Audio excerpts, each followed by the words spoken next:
Good evening, all. Welcome to this week's midweek geek. There was no midweek geek last week because it was the wife's birthday, and I have to do the husband thing sometimes. So I do apologise for last week, but good to see people here in chat. And I am joined on stream tonight by a very familiar face in the form of Mage's Musings. Hello. And someone who has appeared in the past, but not for a while, but you'll know him through his sarky comments he often makes in chat. Halakar. Hello. Welcome, chaps. Welcome. We'll do the usual, shall we? We'll do the usual. We'll talk about gaming we've had over the last week or two first. Sean, any games? Yes, a couple. Well, as you know, my Night Below campaign is back, so I'm once again behind on my videos. 3 episodes of Night Below loom. This time, Team Good has taken over the front and center, so they're no longer assassins. Now they're led by a paladin. It's all new players as well, except for one. Bob the assassin, played by Sean, is now part of this group. He's playing a ranger this time. So yeah, we've had 3 sessions of that, and it's turned out pretty interesting. So I'm actually eager to see how the audience reacts to how Team Good is interacting with the scenario. And my 5e game, which is mainly an experiment in my my old school-esque house rules, but that one's going pretty strong. People are loving it. I'm putting them through Lost Mine of Phandelver now, and they just fought the dragon, and they beat it. And they couldn't believe they beat it. It was a good time. It was a tense fight. They did lose one guy, got eaten by the dragon, but everybody else managed to subdue or to kill the dragon. They refused to let it get away after it killed their friend. Right. Okay. So good. Halakar, you've been running a game. You've mentioned it quite a lot in the Discord. Yes. And any reason? Want to tell people about it? Any recent sessions? Yeah, my group, they are currently in Against the Cult of the Reptile God. They showed up in town, did everything you possibly could wrong. They stayed at the inn run by the cultists. They decided they were going to save money, so they all stayed in one room together, which then activates the big group trying to capture them. So they had the 7th level cleric, the troglodytes, all the men at arms, everybody coming after them at once. Let's see. At one point they ended up lighting a bed on fire and using it to trap 2 of the men at arms in a corner. Good idea. The dwarf got a phenomenal grappling roll, which I had not used grappling in 1st edition in 30 plus years, so I had to look all that up. He knocked the assassin over into the big cleric, knocked them both off their feet, and ruined the cleric's hold person spell, which absolutely saved the party. Yeah. The magic user cast a sleep spell and took out the small cleric. It was the combat lasted an hour and a half. Bloody hell. Yeah. It was the assassin rolled 5 1s in a row. I have never seen that happen. Sean, one of Gene's games, do you remember me and you? Was it 5 1s in 3 rounds of combat between the two? Yeah, it was crazy. It was not just between us, it was the other players too. 5 consecutive natural 1s. Yeah. So I thought it was mainly me and you because we were in the front line trying to fight. Yeah, we like, had that. One. They ended up surviving that. They took the 3rd level cleric and 2 men at arms as prisoners. They put out the fires in the inn because the oil, of course, spread, and they're trying to sneak out. They're on their way over to the other inn to try to pass themselves off as weary travelers just looking for a place to stay. And they're about to get intercepted by the 2 elves that are actually spies for the mayor that are trying to find out what's going on in town, and they're going to get smuggled away and hidden in the basement until some of the heat dies down. But yeah, absolute pure luck is the only thing that saved them, because they all drank the poison wine. 2 of the 5 missed their saving throws, so they were all but comatose throughout most of the fight. Yeah. But it's a great adventure. Yeah. Yes, they were lucky. They were very, because that encounter has the potential to be an absolute party wiper in an instant. Yes. Last time I ran that, it was 6 out of 10 characters available to the players got massacred. Last time I ran that adventure.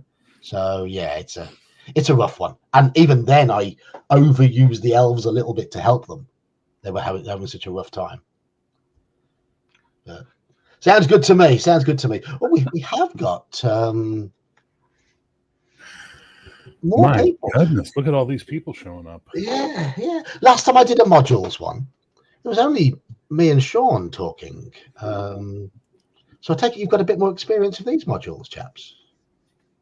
Ones we're going to talk about today. Probably all I've ever played was the mid-level stuff.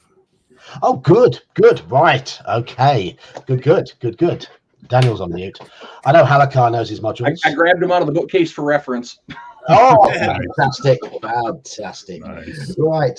So we'll go on to Daniel. Any games recently? No. Between the daughter getting a job and my son started air rifle leg, we're kind of busy. Fair enough. Life gets in the way occasionally. Yeah. But you're playing this weekend, aren't you? Oh, yes. Yeah. Good Absolutely. Man. Good man. See you there. Bear. What? I want to know what games you've been playing. Got my usual Star Trek games. Got 2 new Palladium fantasy games starting up, and my table game, which is also Palladium fantasy. So I'm running about 6 games right now, maybe 7. I know I got to add it all up. Now that you've dived into Palladium fantasy a little more, how do you think about it? I think it's aces. I think it's an absolutely fantastic system. It desperately needs a reprint with a better presentation, as it is a cockwomble of a presentation, sadly. And but beyond that, it needs it's good. Once you get past the hiccup and you start figuring it out, it plays really, really well. Yeah. I mean, it is a hot mess in terms of presentations all over the place. Absolutely. But are we playing on the 17th? Yep, as far as I know. Good. So look out for that. Anyone who's in chat at the moment, live game run by Bear with me playing. And seriously, a great character too. Thank you. I have a few more ideas. I would love to get people to watch that first session so they can literally see an example of you can play a character whose background and stuff is stiff and should have no reason to go on the adventure, but logically comes to reasons to go on the adventure, as opposed to being a little edgelord lone wolf which just goes no. You did a really, really good job with that. So very much cool. Cheers. Well, that was my intention going into it. I didn't know exactly when I would have him soften. I just wanted it to I just wanted to go with the flow of it a little bit and see what happened. And obviously I didn't know what you're going to present us with. So it just seemed, I tried to do it as naturally as possible. Well, you succeeded, sir. Everybody did. It was literally everybody was good in that game. It was crazy. Cool. Right. We've got a nice busy chat as well. Hello to everybody who's in chat. There's people, we are simul streaming also on Mage's channel at the moment. So hello to everybody who's in my chat and in Mage's chat. So if you can't see each other, well, there you go. You can only see the other people who are in the chat that you're in. Okay, I mean, Bear's going to be bouncing in and out by the looks of things. He's going to have some food. So, right, shall we get... I know I'm going to talk about the games I've been playing. Lots of them.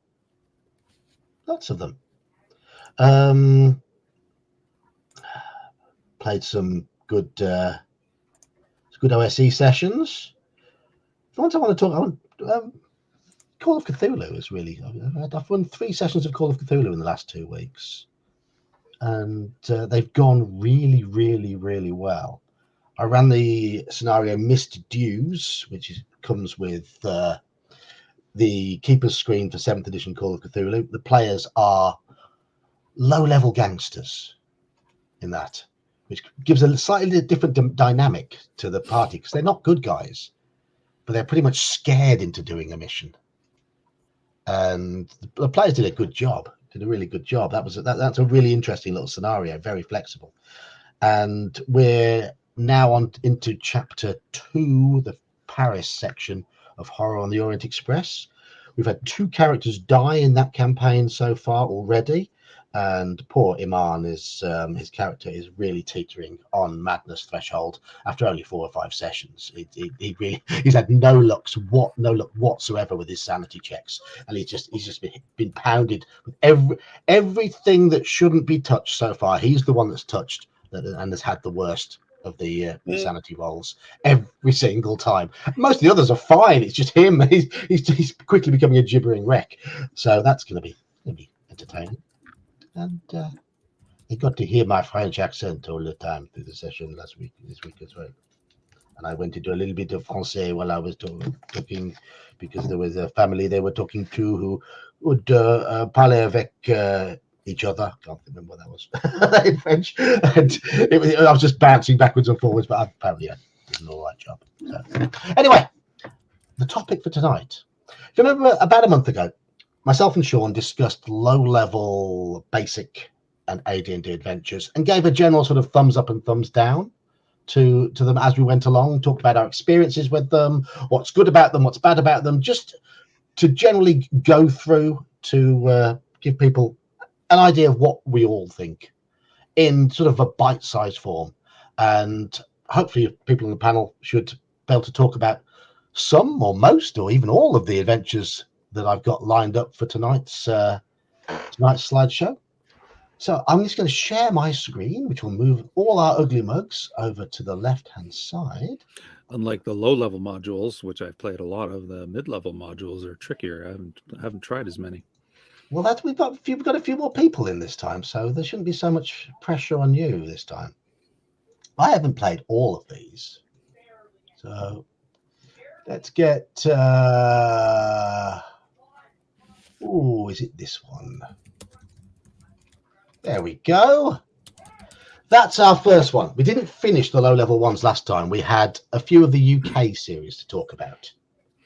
And I don't know how much everyone in chat and on my panel know about the low-level adventures in the UK series. I know you love them. I own them. I haven't tried them. I haven't tried them yet. So, well, okay. So, UK1 we'll touch on in the mid-level section. We're just going to finish off the low-level ones first. The first low-level adventure in that series was 1983's UK2, The Sentinel, and it's overlooked by a lot of people because the cover art is pretty dodgy. Before I give my opinion on it, does anyone in chat know this adventure? Have you run it, played it, read it? No, it's not one of the ones I've run yet. No. Anyone on the panel? I own it, and I've read it, but I haven't run it. I'm in the same boat. I have it, but I never ran it. So right, so it comes down to me and my totally unbiased opinion of the UK series, then, doesn't it? Mm-hmm. Right. This module has a historic place in D&D canon. Yeah. I'm wondering if anyone in chat knows the reasons, and I say reasons, why this has a historic place in D&D canon. I do not. Yeah. Enlighten us, ye old geek. Enlighten you, shall I? Enlighten you, right. Okay, I just need to remove that, and I just need to present something else.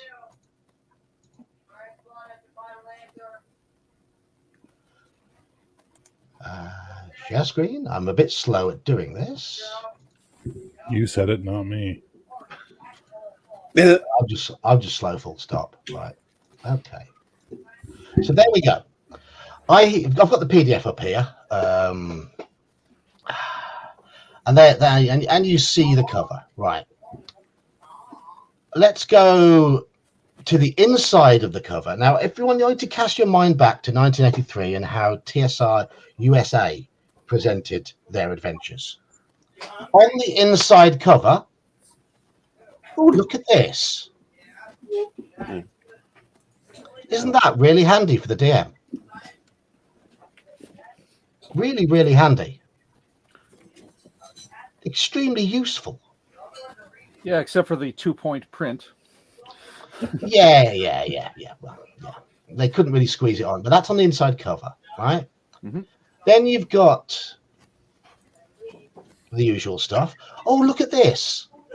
A really easy to read contents page. Have they designed this adventure to actually be easy to run? To be user-friendly? They might have done. And what do we have here?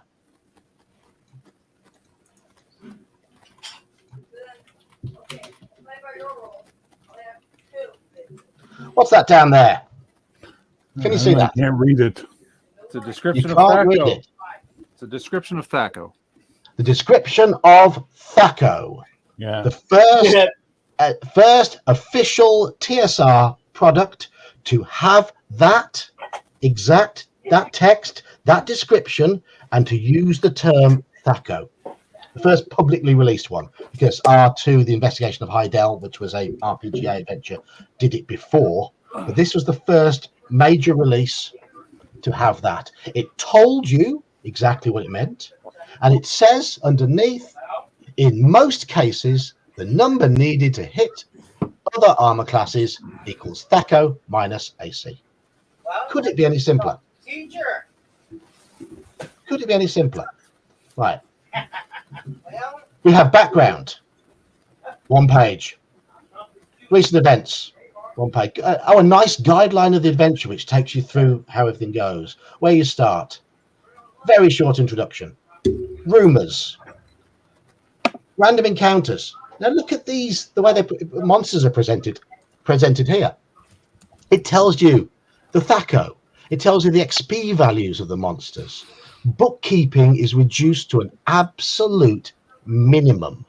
You can run almost every encounter in this book without ever opening up a monster book. A module made convenient? No, that's Absolutely. witchcraft. That's sorcery. Absolutely. It uses a group of assassins properly. There weren't many adventures that did that at this time. I think there was these people. Wait, scroll back. Was that a Rastafari and Owlbear?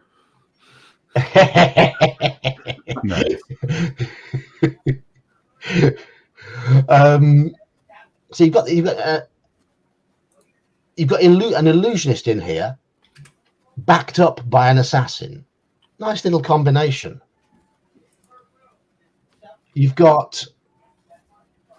Oh, look at them! And look how helpful all this is. Look at all this, and again, shall we go to the first bit where they mention treasure? You know, in AD&D Modules, it was like 3 pieces of jewelry worth 100 gold pieces each. What have you got here? The chest, working downwards from the top. A cloak, a robe, and a brocade gown were value 50 gold pieces. A box containing a wig and a vial of perfume, 40 gold pieces. A fine dagger and a scabbard on a silk belt, 80 gold pieces. Doesn't this feel a bit more authentic? Having those descriptions in there. No, it doesn't hurt. It doesn't hurt at all, does it? This adventure is written to help a dungeon master. When you buy a module, you want it to be easy to run. And this, in 1983, was the first TSR adventure that you could genuinely describe as being easy to run as presented. Yeah, it might be lazy. It might be lazy on the part of the DM. But you spent your five quid, $7, whatever, to be lazy, didn't you? Half the time. A lot of modules were written to give you inspiration to whatever, but listen, here was something you could run after just a single read through without any need of any extra prep. Well, no wonder Gygax shit canned it, because he wanted you to do the work. Damn it. Yeah, quite. So, my view on the Sentinel. Sentinel's actually, as an adventure, it's not the most interesting. I will say that now. In terms of presentation of data in the adventure, it broke new ground. Absolutely destroyed everything that the US branch of TSR had put out in its time. Let's look at them. I mean, the maps are good as well. Shall we scroll right down to the maps? Oh, you've got new monsters, because you always have new monsters. Nice little handouts. Look at that, little handouts. Decent maps. Scroll back. Did that hand only have 4 fingers? No. No, that's correct. Okay. Yeah.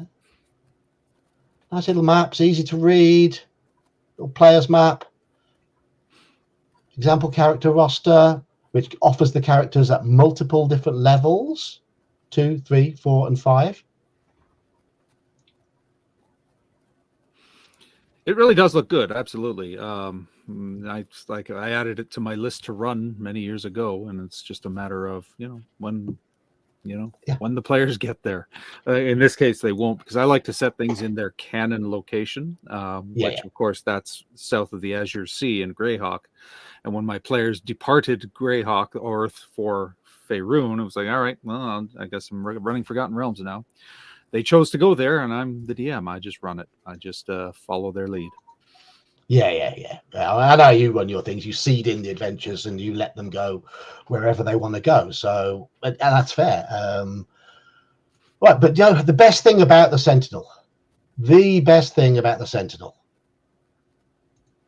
adventure itself isn't all that exciting. It is enjoyable. It's a little bit linear. The best thing about the Sentinel is quite simply the fact that it is the adventure that comes before this one. The Gauntlet.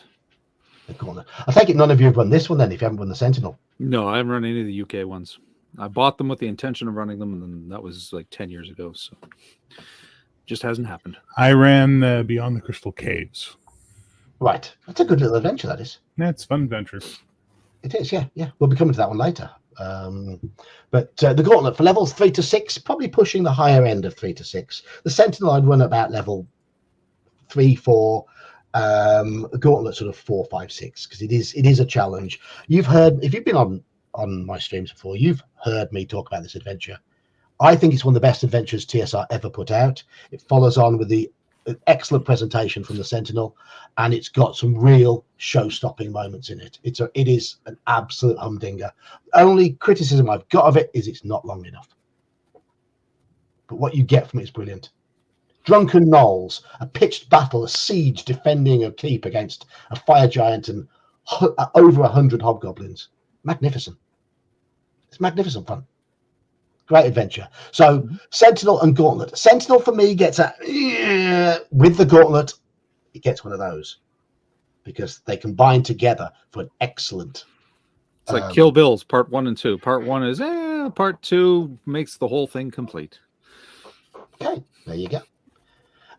So you could do a lot worse than running these two classics from the UK. And I'm guessing this also means that you guys don't know much about the next one in the list. If it's a UK, then no. I've got it. I can display it. It's pretty, but I haven't read it. A friend of mine had that one, and we started to go through it, but I don't think we ever finished. And I just remember the cover of it reminded me, not that John would know because he hates everything sci-fi, but the cover of it reminded me of the cockpit of a TIE fighter. And it's like, oh, this ought to be interesting. And that's all I remember from my young teenage self. I like the cover. It might not be the greatest piece of art in the world, because one thing that let both the UK 2 and 3 down were the covers. But I like the cover of this one. I love the shade of purple, to be honest. But I like the fact that the cover gives you lots of little snippets from the adventure. Jay Tyler, I was going to say, the Fiend Folio came out just before these, I believe, and they did showcase the Fiend Folio a little bit. which is one of the criticisms that people do have of the series. But who cares? Who cares? They were great adventures. When a Star Falls. So this is probably my favorite adventure to read. I've never quite got it to run as well as it reads. I don't quite know what it misses when I run it. Maybe it's down to me. But the adventure itself is so lusciously detailed. It takes the presentation even a step further from UK2 and UK3. It's presented magnificently, and it's so easy. It flows so well. It's got so much lush detail. I just wish that I'd managed to enliven it to its full potential when I've run it. So that's down on me, I think, as a failure. I think it's a great adventure. So that's going to get one of those from me as well. So we will come to ones that other people know in a bit. It's just me wallowing in my. There's a couple in your track that I can speak about. Yeah, the UK series, I bought them with the intent of running them, but I tend not to read them until I'm ready to run them either. So I don't even know what's in them. Manfred, my players did say they enjoyed it. I wanted them to say they enjoyed it more than any other adventure, and they didn't.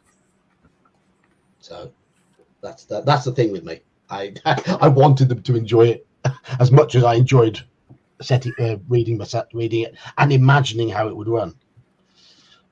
Right. Okay. Any experience with this one at all? Anybody? Which one's that? No.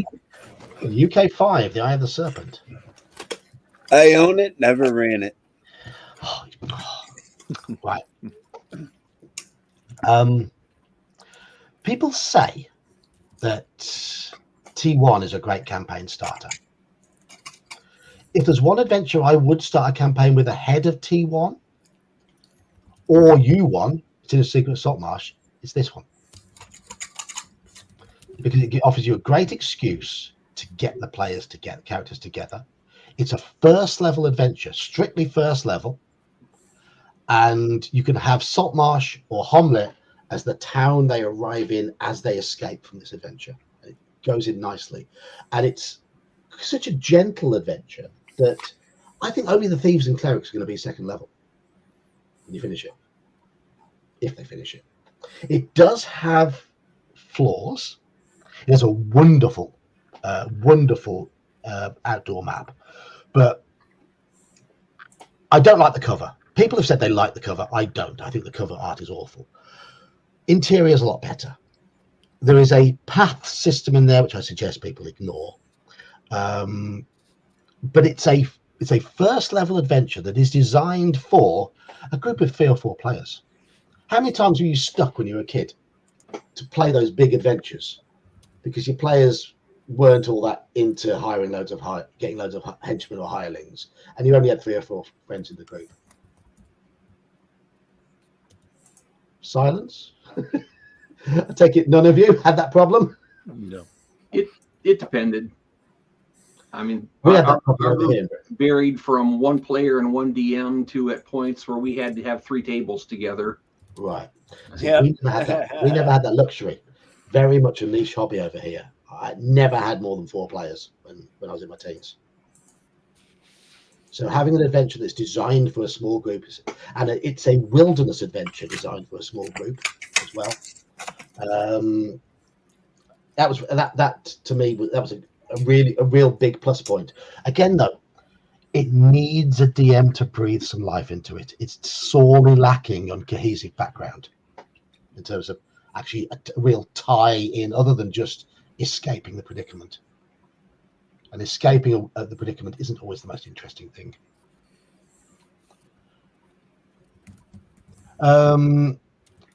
Jay, I got into it in 1983, and I looked back for the stuff that I bought because I became a little bit disillusioned with what I was seeing coming out from 1985 onwards. So I never really noticed. about whether we got things early or late, because I was buying things that were already already released, already 2 or 3 years old, more often than not. But Eye of the Serpent gets yes, yeah. I'm going to give it a thumbs up from me because it is extremely useful. But be prepared, if you're going to run it, you'll need to put a bit of work into it just to make it pop.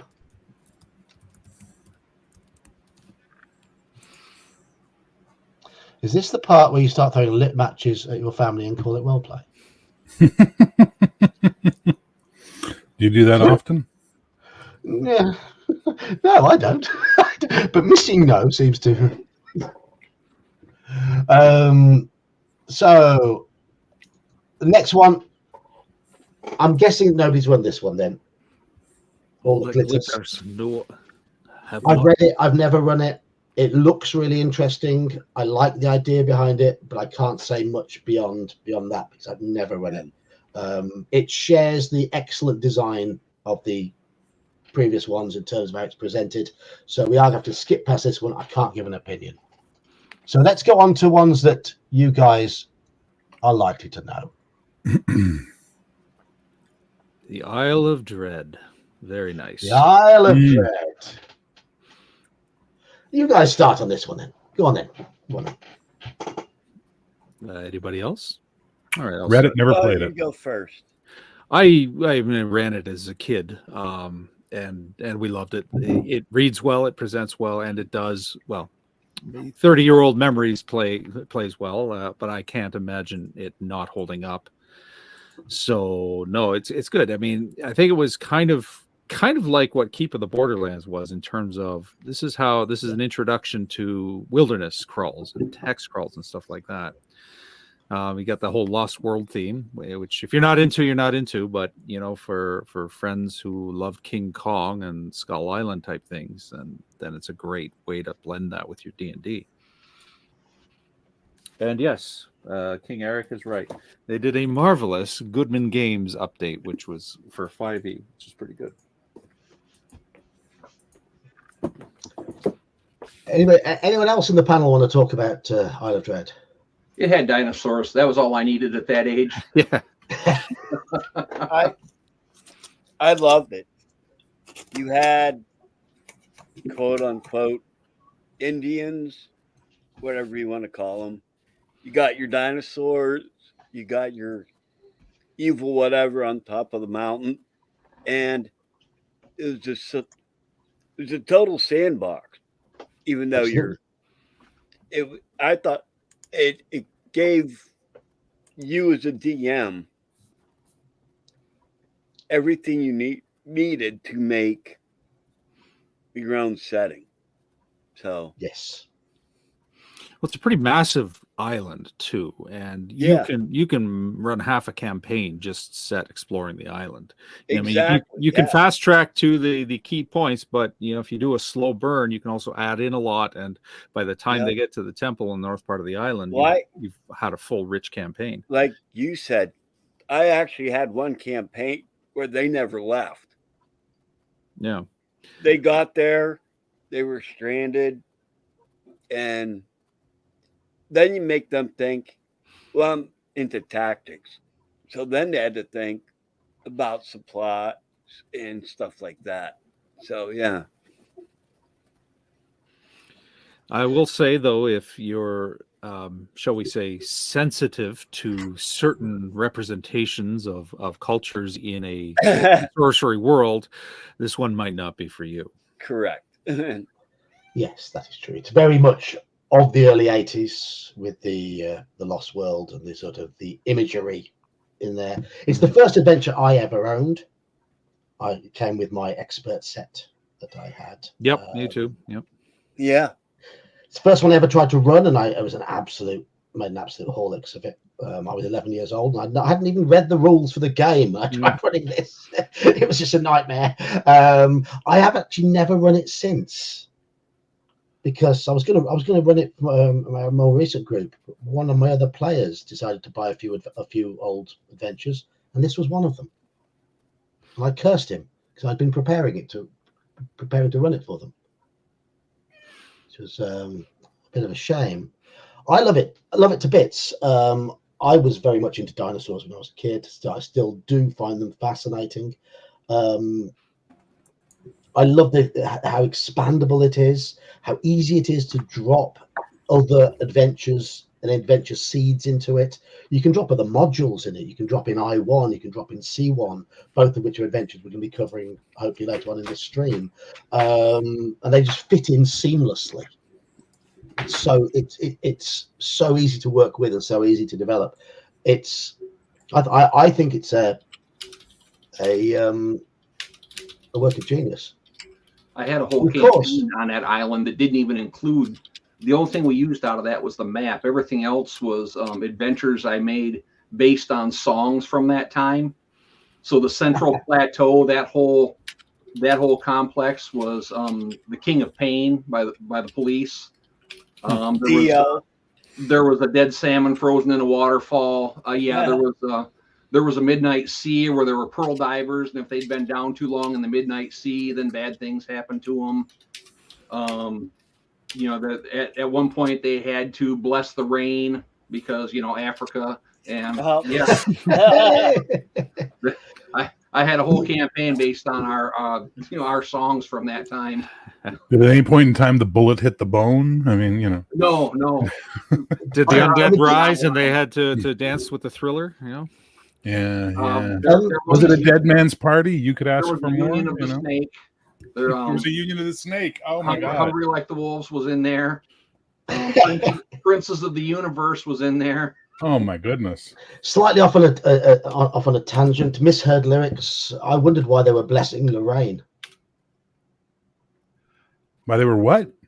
Blessing Lorraine. Well, I always thought blessing Lorraine. Yes. Oh Jesus! I always thought. Did you see Back to the Future? Lorraine was a hottie. I actually read the liner on my cassette.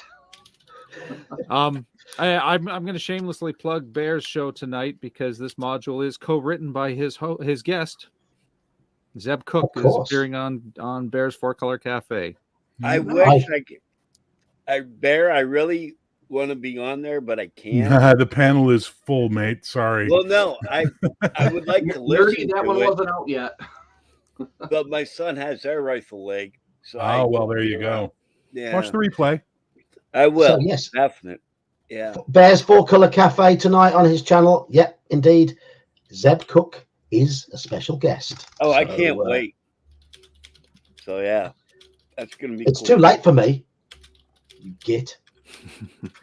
I'm sorry, you chose to live in England. I didn't force you to.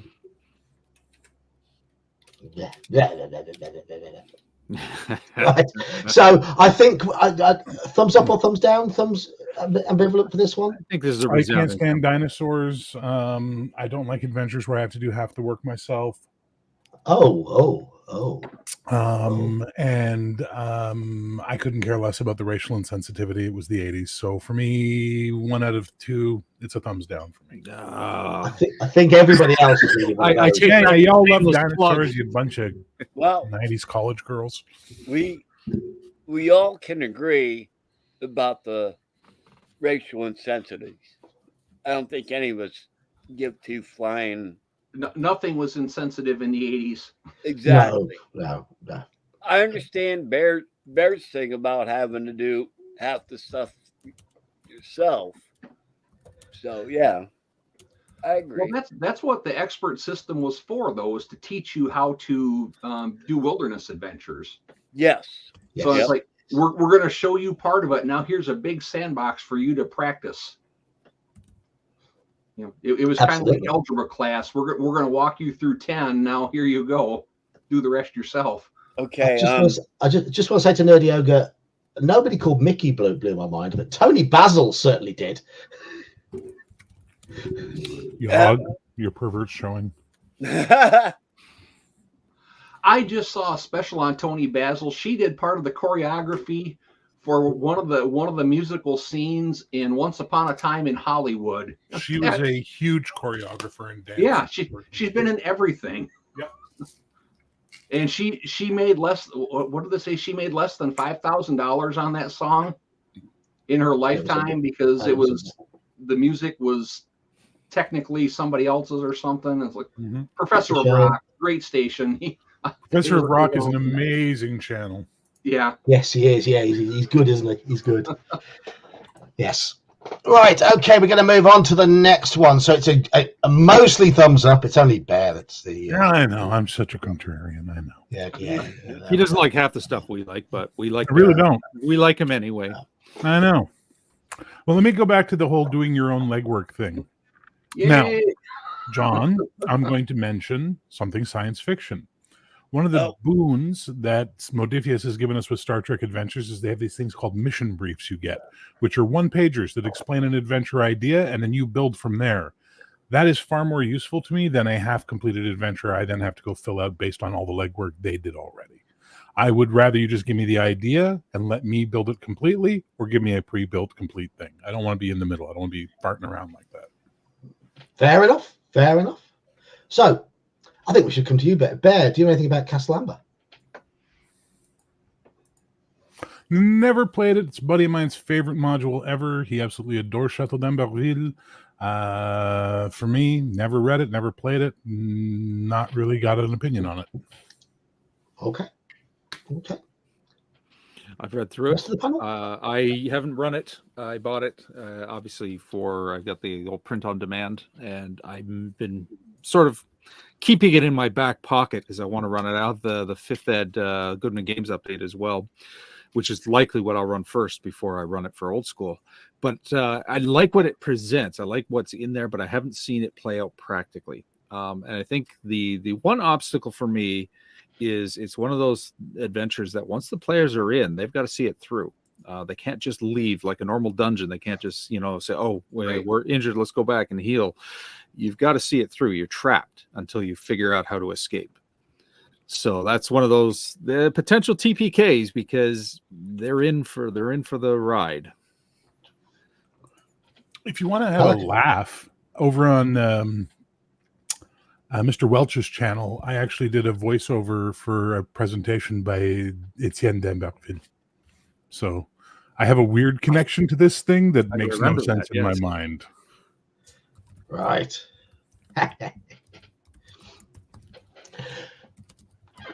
I absolutely love this one. I've played through it a couple of times. I don't think I've ever actually DM'd it. The first time I went through it was a blast. The second time I went through it, I think I just finished college at that point, and one of the guys that was gaming with us was from Quebec and spoke French, so we let him run it so he could give the proper accent and inflection to everything. And we were running evil characters in it. I was a priest of Tharizdun because, hey, if you're going to go evil, don't half step. No. And we were in the big indoor forest part, and something robbed us in the middle of the night. So we burned that entire forest down to the ground. And he just had this look of abject horror on his face. I can't believe you did that. It's like, no, you don't understand how evil we are. It's like, just to quote a line from Conan, we're going to teach you why you fear the dark. But the gold dragon in there should have kicked your ass as a result of that. Yeah, not if the DM doesn't know how to run it right. Oh, right, okay. Fair enough. James, we haven't gone near against the giants yet because they're high-level adventures. We're going through the levels, so that'll come on a later stream. We'll cover the giants modules on a later stream. Right, Daniel, have you had any experience of this one? Yet again, I own it. Never ran it, never played it. Better start running these, mate, for your family and your. I own a lot of stuff. It's just sounds like it. Hey, Daniel, when do I get to call you a casual? Daniel plays in our groups every weekend, though. No, I don't blame Bear. I would call him a prick, but he's correct. I am absolutely a prick. But he is a prick. That's why I like you, because you're willing to call me a prick. Right. Earlier when I mentioned we're talking about UK4, I ran a bunch of these older modules for my group, and after I'd run about 15 of them, I said to them, "Okay, which one's your favourites?"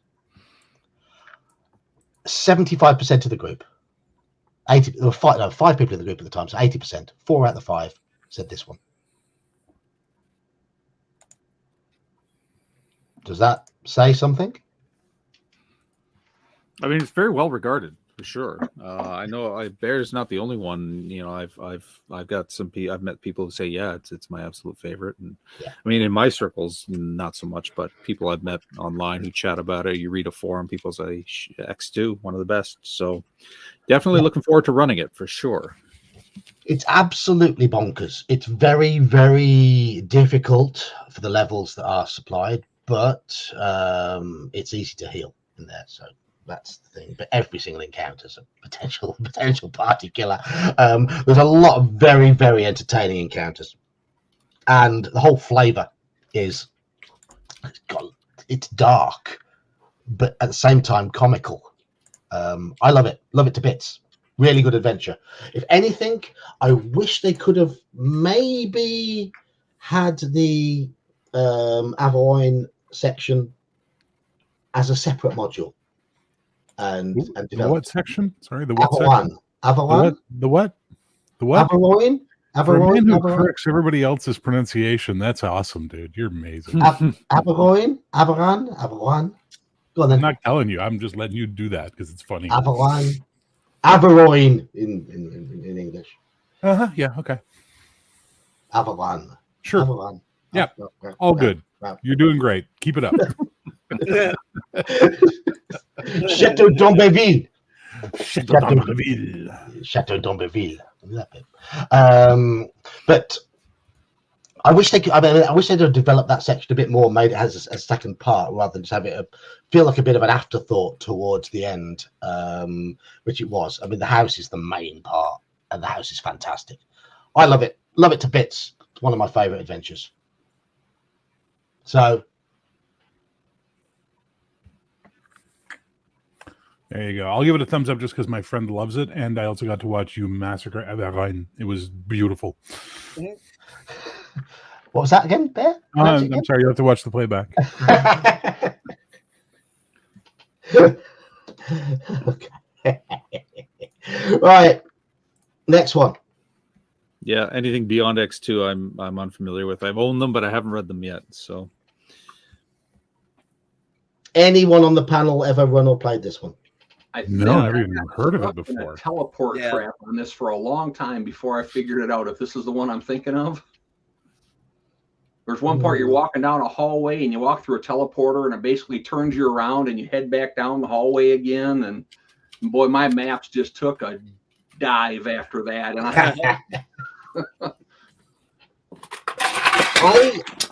What the hell just happened? I just knocked something down off my shelf. Yeah. Amateur. I'll show you how to take books off the shelf. Yeah, well, it's not the books. It's the stuff that was in front of the books that was loose. Pardon me while I clean up a mess. No problem. I have never run this. I played one session as a player. Since then, I have read it. I've skim read it, and I wasn't interested. Didn't interest me in the slightest. Didn't inspire me to run it. Didn't find anything in there particularly interesting. It just felt a bit formulaic to me. But I'm glad it destroyed your maps, Halakar. That's always fun. But from me, it gets a. I don't think anyone else knows much about it, so we shall skip on to one I know nothing about. Does anyone know anything about Lathan's Gold, Lathan's Gold, whatever you want to pronounce it? Solo adventure. Yes, I used to love that one. Awful cover. Oh yeah, well, I can't objectively speak to it with my supposedly grown-up mindset, but I loved it as a kid, mainly because when I couldn't get a group together, I could still play D&D. It's like a choose-your-own adventure, basically. Is the adventure any good, though? I remember liking it, but then, as a 13-year-old getting into D&D, I liked anything like that. So,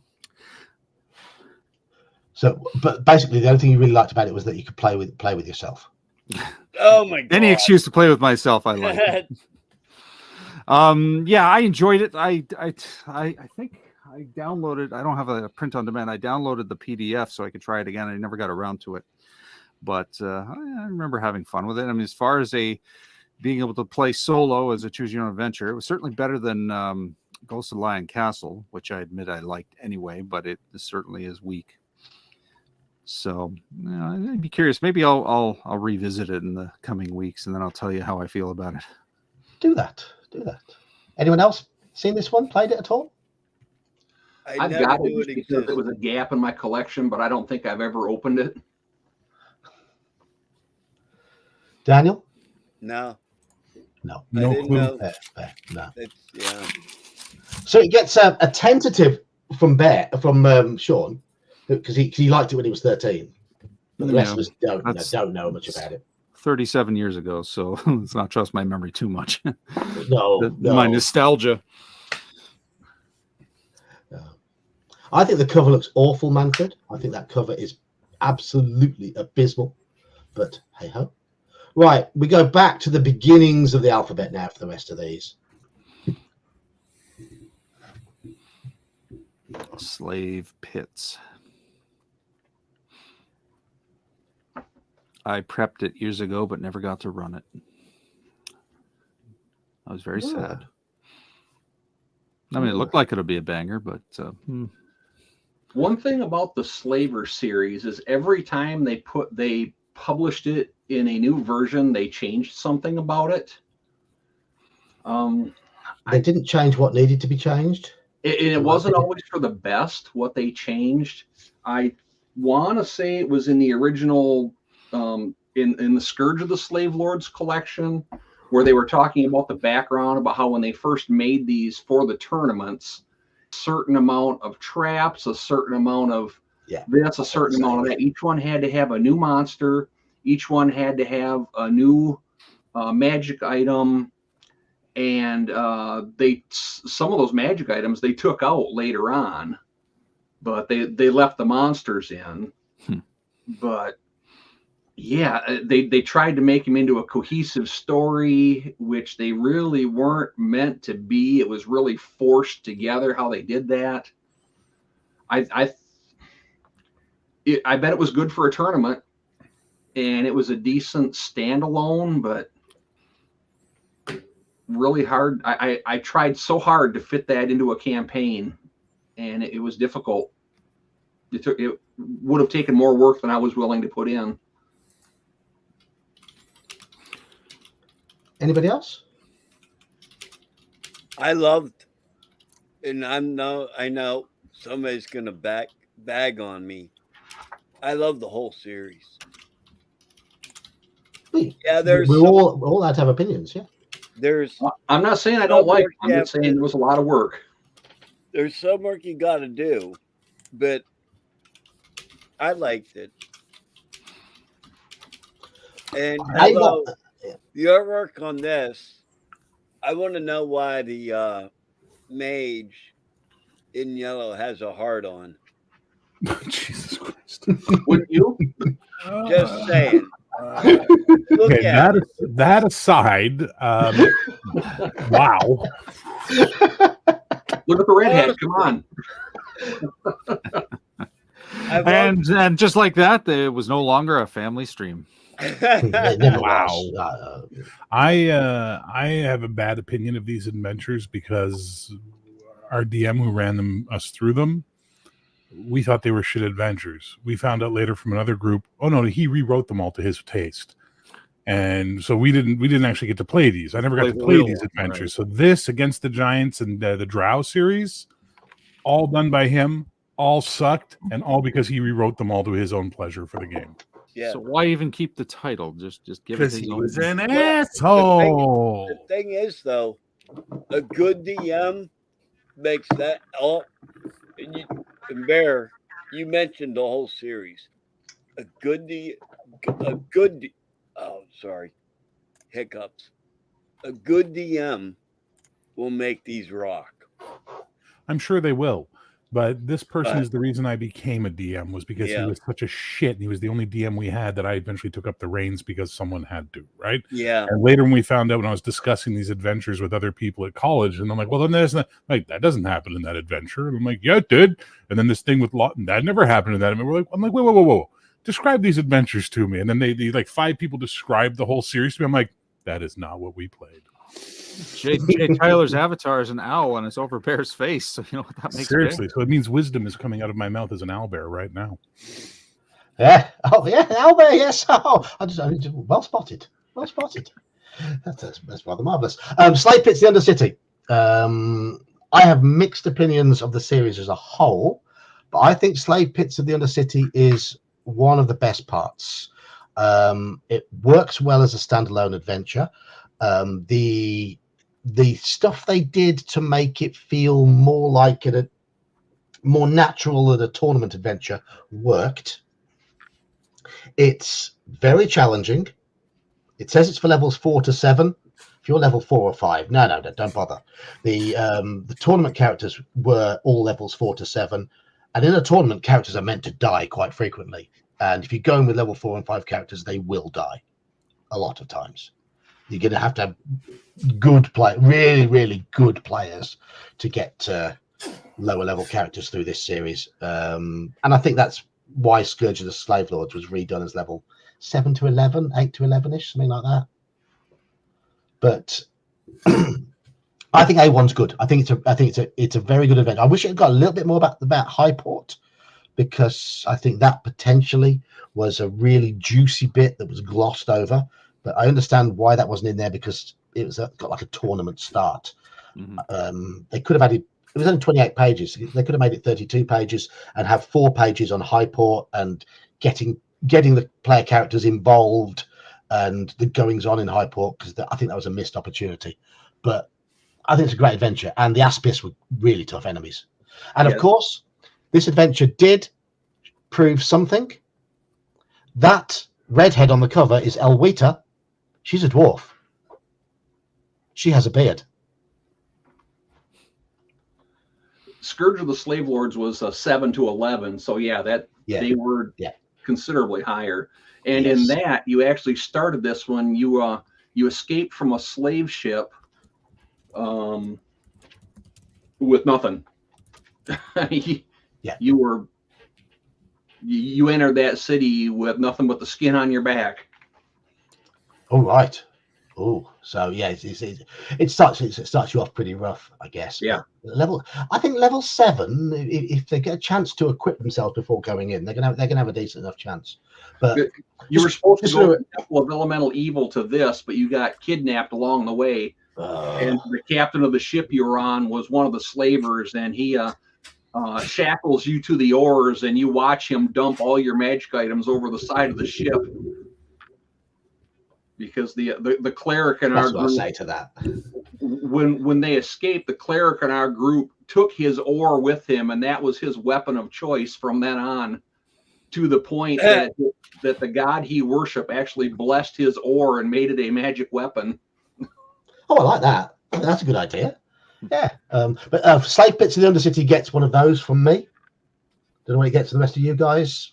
I'll give it a tentative thumbs up, because I did prep it and it looked like it'd be fun to run. I just didn't get to it. It is. That's a good one. That's a good one. It's probably my stock response for many of these. So we move on to part 2. Not so good, but if you put in the work. So part 2 of the series, A2, Secret of the Slaver's Stockade. I didn't even prep it because we never got to do part 1. Ben, I have no idea what this adventure is about, based on my previous anecdote. I don't know. Oh, it's got boggles. It's got the boggle. Introduce the boggle. And it's got, was it Icarus, the blind fighter? Yes. And it's got one of the few magic pole arms that I ever saw in a printed module. It's got a halberd +1. Well, hey. You don't forget about Wave. Was it Wave? Yeah, but you don't get to keep that. No, that's true. That's true. And you have to change your religion in order to use it. Yes, that's true. Daniel, any thoughts about this one? I love it.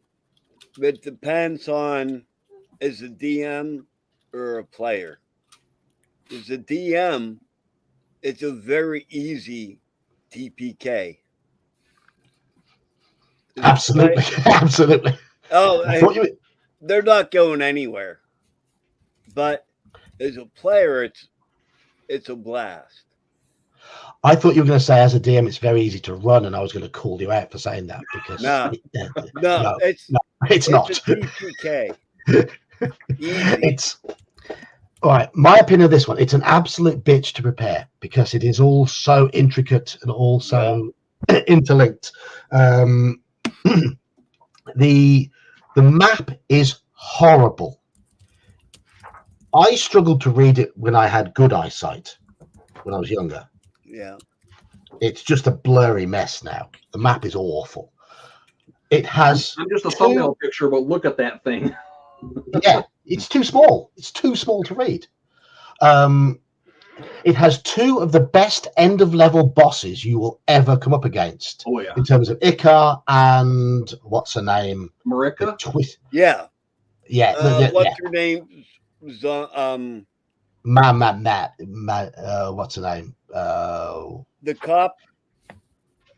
The one who's doing experiments on slaves. She's the one making the bot. Marquesa. Yeah. Marquesa, that's it. Yeah. Yep. She's magnificent. She's absolutely superb. But this, as Daniel said, it's a brutal adventure. It has some very, very good moments. The battle just to get into the place is absolutely magnificent. It's a real test of the players, a pure test of the players. Where it suffers, though, where this adventure suffers, is that the tournament section, once you're into the place, I gather some of the tournament was the getting in, but beyond that, it's very, very linear. And all the extra stuff they put on the first level feels very, very bolted on. It doesn't feel as though it's got a lot of meaning, all the other stuff. And it's a shame because some of those other side bits are actually quite good.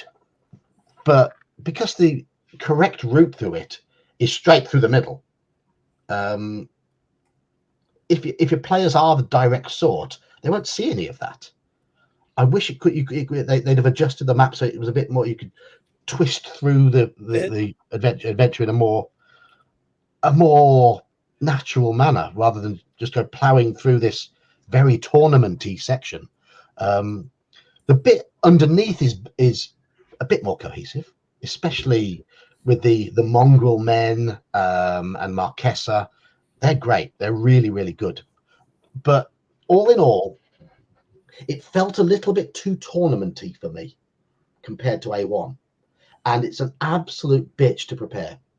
It's 40 pages, and it's quite small type, and there's a lot going on. There's a very dense text. There's not a lot of artwork in there. It's page after page after page after page of room descriptions.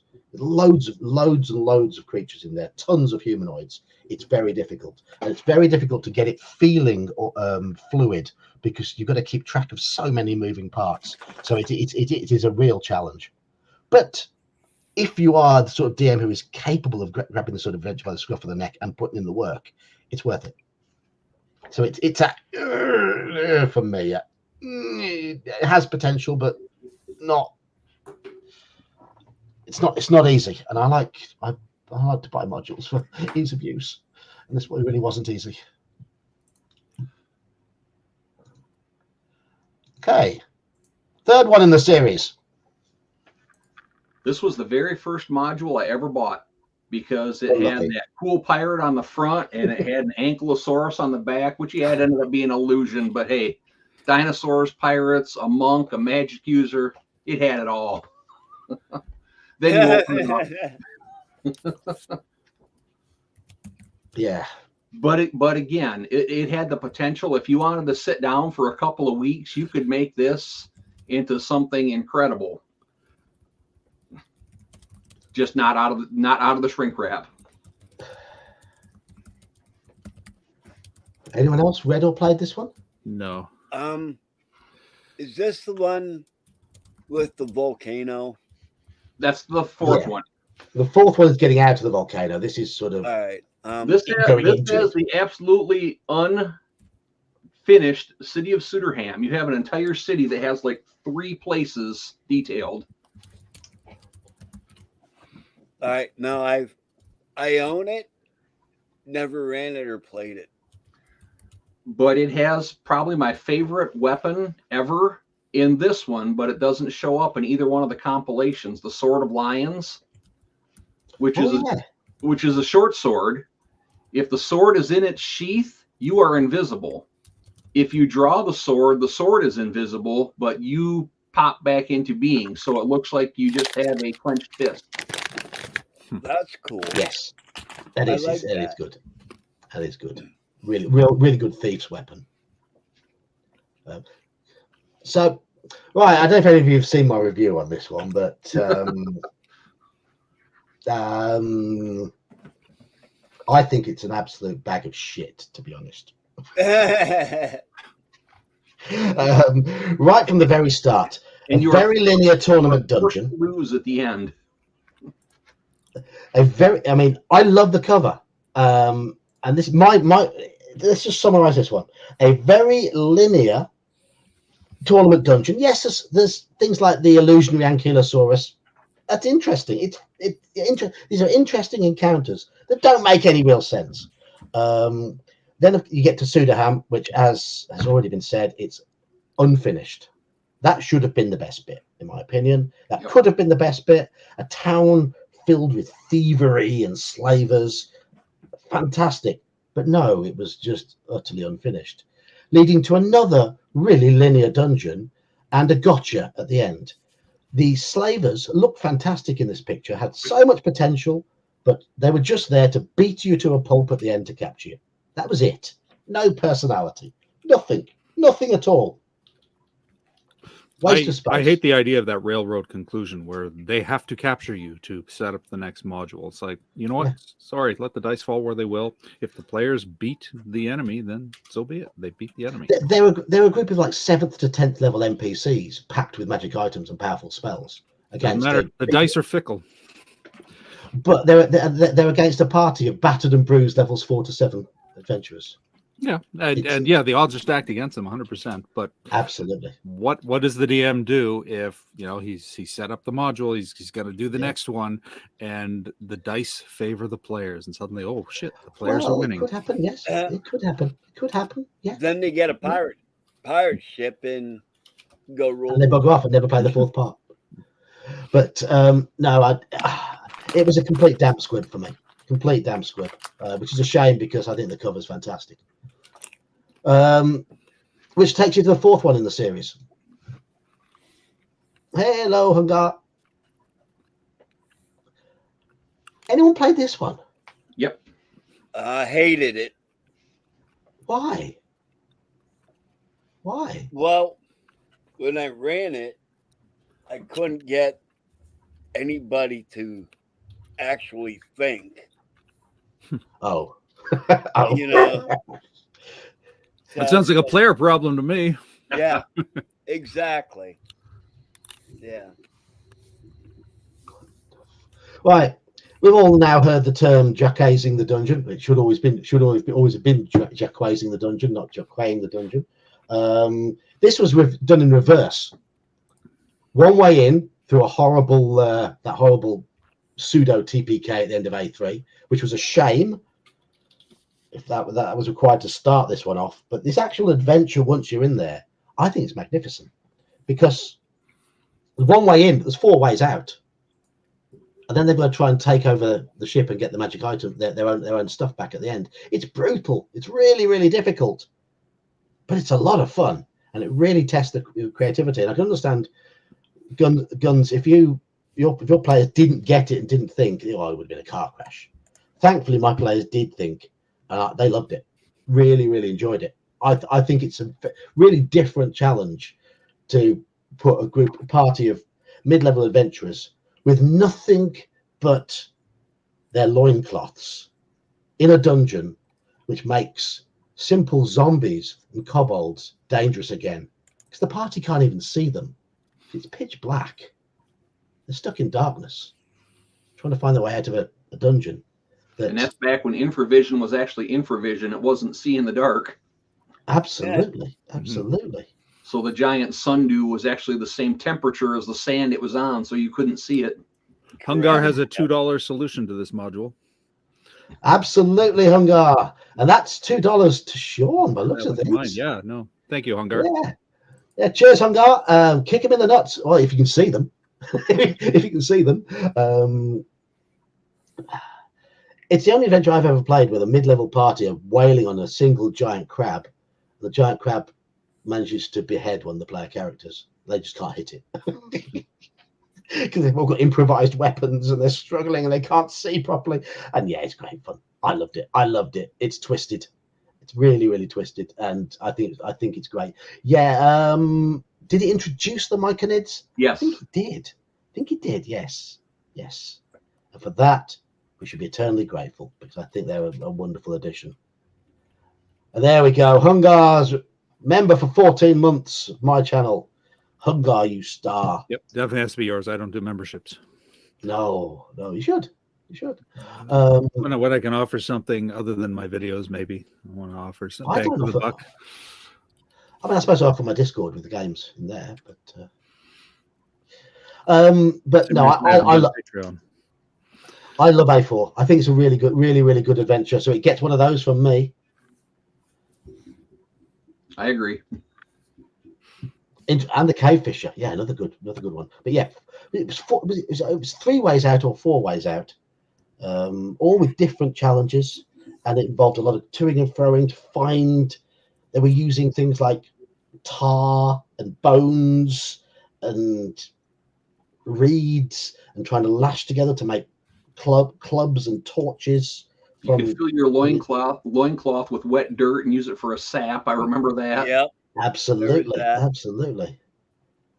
That's where the darkness helped. You didn't need to get all bashful about being naked. Cheers, Hungar. Kick it right in the nuts, indeed. 2 super chats, 2 testicles. Perfect kick. And Hungar, being a player of dwarves, he's used to having infravision, so he can at least aim for the middle of the blob of heat, the warmest part. Yeah, Lionel, classic Errol Otis cover art. Yeah, love it to bits. So, what's next? We're in alphabetical order. We're on this. You have run this one. I have run this one, sort of. Sort of. Well, I had set it up. The players had a task to go in and something that they needed to find, and the gas trap in the very first room beat them, and they left. You let them leave? Of course, I'd let them leave. I run an open world. But they fall into the adventure. No, I set it up as part of an ongoing campaign, so it wasn't a case of, okay, you're here and you have to, you're stuck until you get out. It was, they had to figure a way in so that they could get something specific that was placed in the module, placed in the shrine. Then when the gas trap kept repelling them because they kept, draining their hit points, they gave up, they quit and said, that's it, fuck this, we're out of here, and they left. It's like, okay, well. They didn't think to get a slow poison spell as well. No, actually, somebody did think about it, and then another player, the know-it-all, said, no, slow poison won't work, because he quoted the rules verbatim, and he said, well, then therefore that must be the case. And I'm like, so they just followed his lead, said, well, slow poison doesn't work that way, so never considering the issue I that. have with that is, given that there's a lot of text in there, it's there's not all that much artwork, and there's a lot of text. It's taken you a long time to prepare it, and they just walked away from it. They just walked away, yeah. But I had gone over it. I had things ready to go, and so yeah, it's a tournament module generally, but that doesn't mean it can't be seeded properly into a campaign. And I was looking forward to it, but no vampires, no monks, no alas. They'd gotten as far as, I think, the door that was blocked with the silt, and then decided that the gas was too much, and then they backed out. Oh, it's a shame. Thank you, Daniel. Thank you very much indeed for your $2. And Crafting Gamers also renewed his membership. 11 months sat in the fat man's corner, as he says in his logo there. Malachi's asking, he would say to the player, how do you know that? I'm like, I have a you know what you think you know philosophy. And if players can start spouting out facts, and sometimes they'll be right, sometimes I'm under no obligation to correct them. I don't like to police knowledge simply because then it becomes an argument back and forth about what you would and wouldn't know. It's like, all right, well, if you know something, you know something. But sometimes, and more often than not, as in the case here, the player was incorrect. Or he was correct technically, but he didn't consider that, certain spells, certain things can interact differently with a scenario. Things can be changed. So he was going letter of the rule kind of thing, and the players followed suit. And it's like, all right, so be it. Okay. We still had an adventure. They just didn't go into the shrine. Cheers, Bear. Thanks for popping by. My pleasure. If someone wants to grab my seat, they're more than welcome to go ahead and take the spot. But I got to go prepare for my thing later. All right. We'll see you later, Bear. Good night, Bear. Bye, y'all. Right. I'm just going to answer this question from Manfred. Because 5e doesn't really fit Greyhawk, it was developed, I believe, fully in conjunction with the modern iteration of the Forgotten Realms. And they even tweaked the Saltmarsh adventures somewhat. I mean, the Saltmarsh 5e one is actually really good. They did a good job. They did a good job of it. But I figured it was because of the ongoing bad blood with the Gygax family. Possibly. No, I have no idea. Yeah, we talked about Castle Caldwell on the last time we did one of these streams, Manfred, about a month ago. Right, C1, Hidden Shrine of Tomochan. An even harder adventure than Tomb of Horrors if you play it as is. No, it was another competition. It was supposed to weed out the weak. Did not. If you played it with the tournament characters, you had to be very, very quick thinking, very creative, and you had to use your spells absolutely spot on to have any chance of getting any of those characters near the end. If you play in a campaign, as a DM, you have to adjust the gas trap. It's as simple as that, because your character, those tournament characters, are specifically provided with multiple means of dealing with the poison. Right. And even then, it's utterly lethal. And they are at the maximum level for the adventure with really high hit points. And they're properly kitted out to be able to move quickly through the dungeon as well. Mm-hmm. Whereas your campaign characters will not be. Well, they were. In my case, they were. They had everything they needed to solve the problems. Oh, right. They didn't use their brains. Well, fair enough. They listened to one guy who, he must know the rules. When I ran my group through it, I changed the poison gas to a saving throw versus poison every 10 minutes of play. If they fail to save, they take 1 point of damage. So it was much more of much less brutal, but still there was this constant drip, drip, drip. Mm-hmm. And given that some of them started with hit points in the teens, after 3 hours of passing about half of their saves, even if they've not been hit at all in the adventure, they're dropping to single-digit hit points and starting to get nervous. And it made for a very interesting couple of sessions. It's great. There's not a lot of combat in there too, right? No, it's fairly combat light, so but they don't know that. They don't know what could be around that corner when they're sitting at 1/4 hit points from the gas trap. Well, they had I think it was 5th or 6th level magic user who had about 14 hit points at the start. Yeah, not anymore after an hour of exploration. They spent a while healing that character, protecting that character against the poison as best they could. And it played, with that modification, it played really well. And I thoroughly enjoyed it. It's a bugger to prepare, as I said, because it's a mass of text. Again, you've got to really, and it's a very, very dense font as well. Not very well spaced out.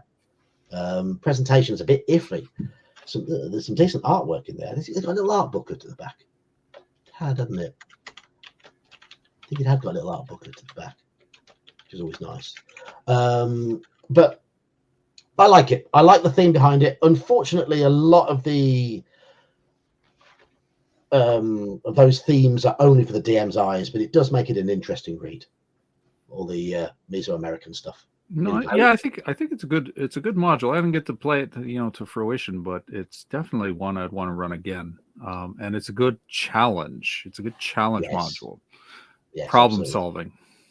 Yes. I wish they had made more in that setting. Yeah, and you could drop it into Isle of Dread. Mm-hmm. No, it's a good fit. It's a good fit. Yeah, that's a good thought. G-Meister G says, is the mid-level module easier to run and easier to design than lower levels? I think so, yes. You're dealing with tougher, more survivable characters. Yeah, you've got a bit more flexibility. And it does expect a slightly higher level of play, so you can get away with having some pretty brutal stuff in there.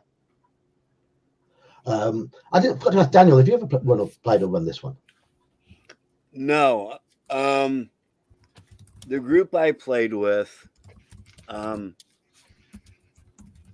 our lifetime DM, even though me and his younger brother would, mind you, we were like in our early 20s, so we weren't stupid. Well, maybe we were, but you never know. But every once in a while, we'd give them a break, and the three of us discussed this module, and we didn't think the other players could actually. It would have been a TPK, so we're like that. Run as is. It is a TPK. It has to have. You have to tweak it. Me and Skip, that's his nickname, the older brother, we both have. I still have the module, but we're like, yeah, we'll destroy them. If you run it as you should, they're done. They are, yeah. I say I will stand by this. This module, as written, is harder than Tomb of Horrors. Yeah. Yep. And we move on to another tricky little affair. Before you go on, though, okay. Manfred talked about the artwork on the cover being poor, but this is one of those ones that actually comes with a whole separate handout of illustrations inside, and some of those are pretty good. Here, let me see if I can find it. Yes. It's got It's got one, right? some really interesting. There's 14 illustrations in the little interior book of artwork to show the players. It's quite good. So the aardvarks are well represented. Can you see that? Yes. As There are some good illustrations in there. That's not some bad ones. They're a little, I think, on the dark side for this camera. Oh, look at the kitty cats. Very pleasant. Very pleasant.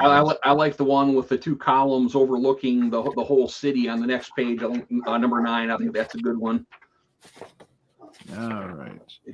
Oh, I see what you're talking about. Yeah, that is a good one. All right. I actually, a couple years ago, I found a copy of C1 still in the shrink wrap, so I bought it. And because I'm an idiot, I took it out of the shrink wrap. But I mean, the cover still has that almost grainy feel because it's been touched so seldom. Don't touch it anymore. Cherish it. Cherish it. Right, we move on to C2, Ghost Tower of Inverness. The C series, of course, is a competition series. Any of you guys run or played this one? No. No, never played it. Didn't read through it either. I did, but I didn't get all the way through it. We used to play in high school. We'd start on Friday night after the football game, after the dance at midnight, 1 a.m. We'd get over to Dennis's house and we'd start playing, and we'd quit Sunday when it was time to go home and get ready for school. And we didn't get finished. We made it almost all the way through, and we just didn't come back to it. I don't know why, but it was a lot of fun. Yeah. For the time that we did play, a lot of puzzles to solve. Absolutely. Yeah. I remember to get in, you had to put together a 4-piece key, and then there was a reverse gravity room, and oh yes. Yeah, it's bonkers. Firstly, Inverness, of course, is a city in Scotland. Was it a town or a city? Not sure. Not sure if it's got a city. I think it's a city. If it's not Edinburgh or Glasgow, it's just a town. There's no such thing as a city. But it has nothing to do with Scotland, and it commits the cardinal sin of the front cover having nothing to do with what's in the adventure. Nothing to do with it whatsoever. But John, What? that means your players aren't going to know what's going on. True, but I like the cover art to link to the adventure. I like to give me some clues as to what I'm doing. Yeah, but I like the picture on the back though. That's it's a giant. Oh yeah, that's a good image on the back. It's one of it's a Jeff D, isn't it? The one on the back. Yeah. I think that's one of his best artworks. I really like the back cover, the fire giant. Hungar, you star, you gorgeous individual. Anyone know who got those memberships? Yeah, I'm looking at it right now. Mar Hockman, Mar Hockman got one. Barney Fraggles, Dr. Kynes, Jai Green Learn, and Martin Arnold. I don't know any of those people. Barney Fraggles has popped in. He's been on some streams. Mar Hockman is on the Discord. I know Mark Hockman is. The others I don't recognize. So two names I recognize immediately, but I haven't got. Let's see the back. All right. Oh, go on then. Go on, show them the back. It's a very busy image, but it's quite an exciting one. Yeah, I'm trying to. There's a glare there, so I don't know if that's clear. Dun dun dun. Absolutely, Hungar. Absolutely, looking forward to it. Yes, the guy's the warrior is wearing a thong. That's Jeff D. though, isn't it? That's but I think it's one of his. I think it's one of his better pieces. His artwork didn't always work for me, but I like that one. Right. As a tournament, I mean, the main body of the adventure was pretty linear. They bolted on. As a tournament, it wasn't the hardest adventure. And it certainly wasn't, in my opinion, quite as inventive or as much fun as White Plume Mountain, which it reminds me of in its presentation style. White Plume Mountain is certainly the superior adventure of the two.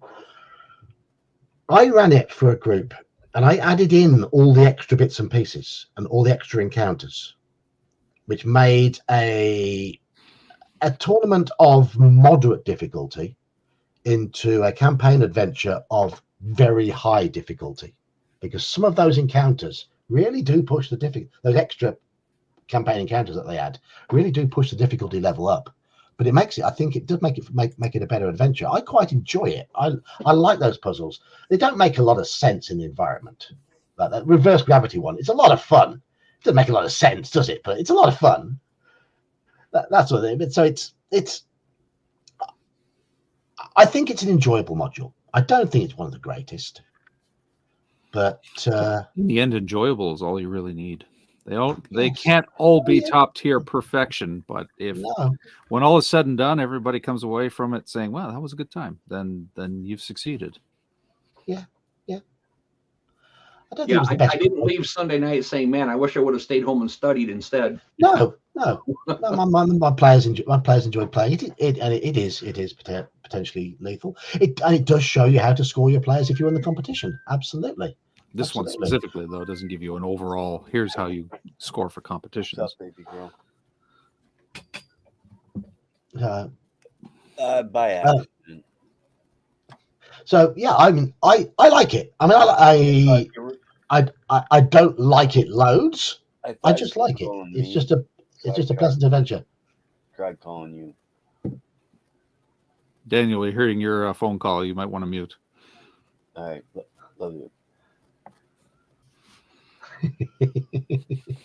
It's my daughter. Oh right, okay.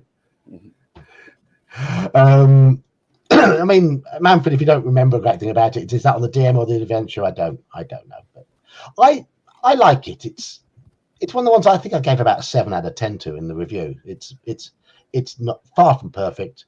It's not the most memorable, but it is fun. It does what it does, and it does what it does quite well. So, yeah, tentative, positive.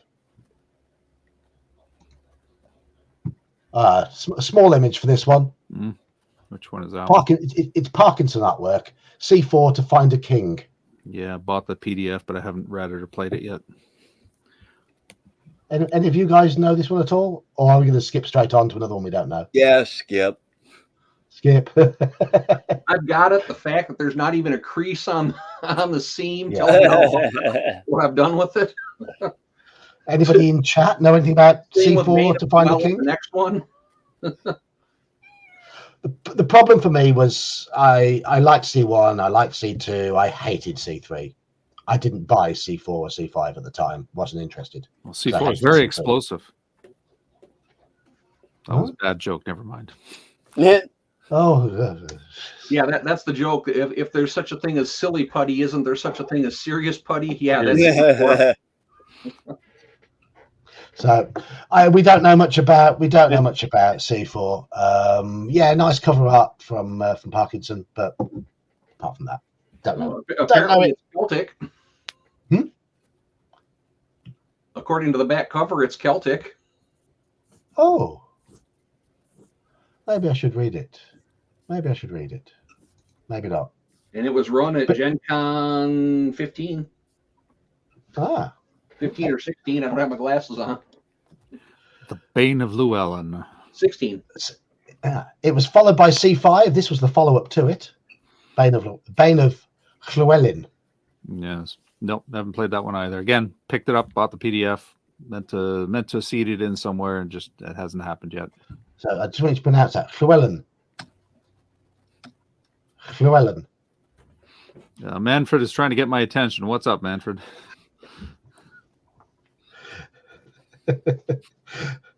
Sean, Mage. Do you not appreciate bad jokes? Because we're going to have a problem. But no, Bane of Llewellyn, I don't know anything about it. I don't own it. Any of you guys got it? I've got that one too. It says it is a follow-up. It continues the story started in C4. Yeah. The maps look nice, and that they're crisp and sharp.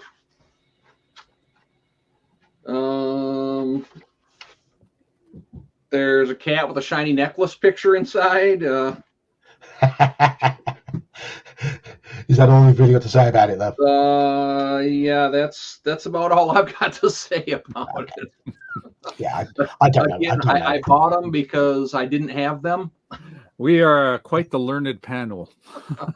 Yeah. There's always going to be a few that. I mean, these were mid to late 80s, though, weren't they? So I think those were ones when the one of the hobby shops in town went out of business. So I bought as much as I could, just because they were selling everything like 50 to 75% off.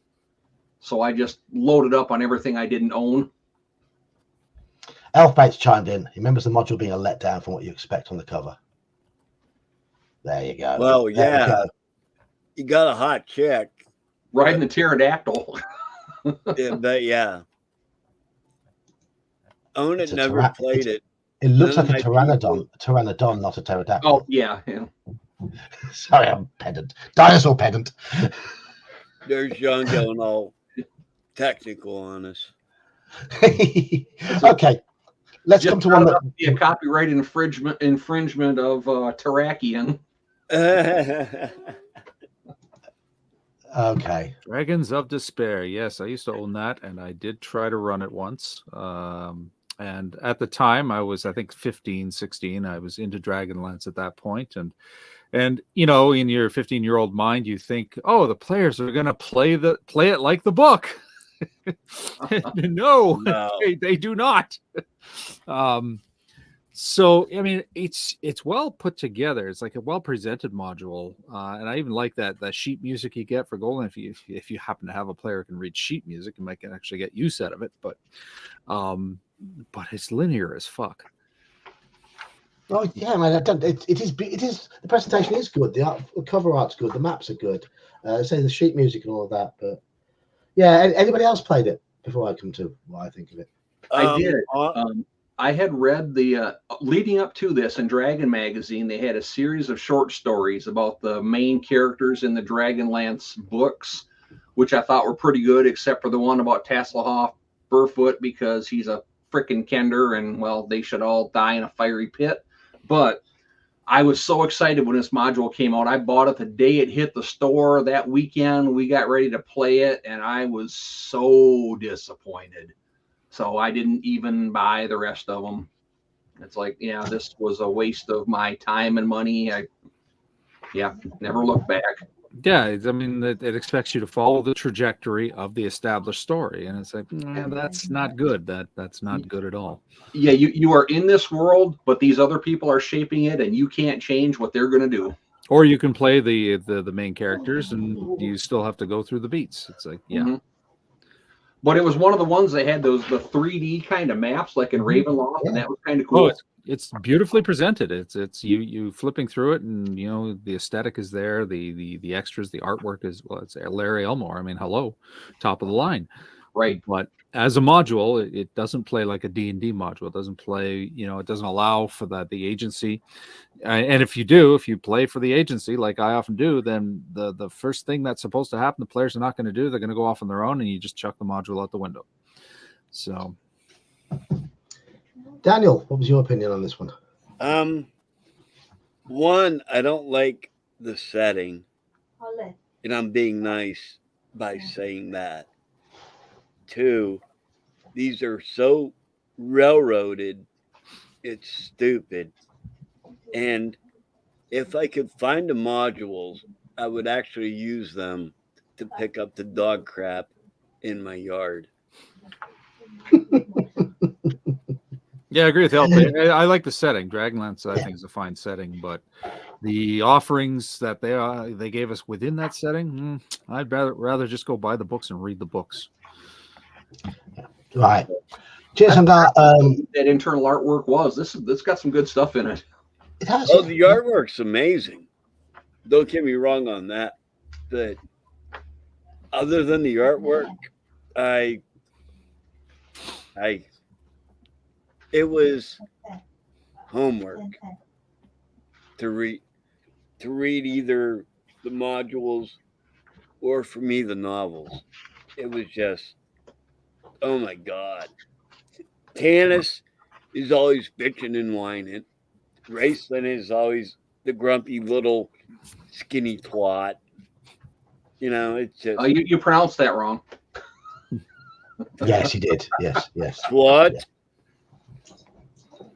Yeah. But you guys get my gist. Yeah. I'm sensing you don't like it. His brother I might not be correct. I'm just speculating. Yes. But yeah. So I mean, production value and presentation, it's a thumbs up, but playability, into the bin. Yeah. Manfred, are you still hiding in here? There's an aardvark for you. Well, looking that up must have been aardvark.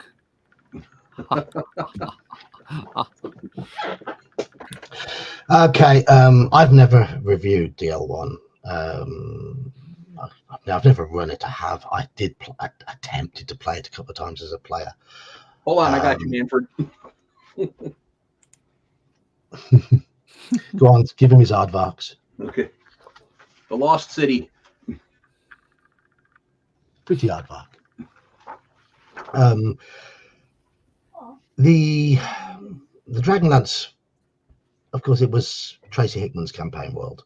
And the first 3 modules were written before the novel. So that does not excuse the fact that they were so railroady. People say, oh, they were written to be based on the novel. These first 3 weren't. The novel came afterwards. And they were all based on Hickman's own campaign. So you're effectively playing adventures that you got to were remember scripted. books don't just come out. Like the book was in progress, so I imagine that It was the in- overlap is intentional. So it's not like Yeah, but but they was were all yeah. they were all based on his real game. Right, What had happened right. in his game world with the characters, and it could certainly be a lot more open. From the first, okay, yeah, it's beautifully presented, but the first encounter, Viewmaster Toad gives you this big spiel, and it says at the bottom, Toad will then ride off with his entourage. Nothing the players can do about it. Toad will then ride off with his entourage. He will escape. He will get away. The characters are not meant to intervene. Later on, you come against the Black Dragon at the end, and it says, the Black Dragon will fly off after 3 rounds. It just gives you an idea, and it's all in between. It's one long railroad. Yeah. I don't mind the Dragonlance world. I don't mind Kenders. If they're played by an adult, they're fine. But we were teenagers, so yeah, they were a pain in the arse then.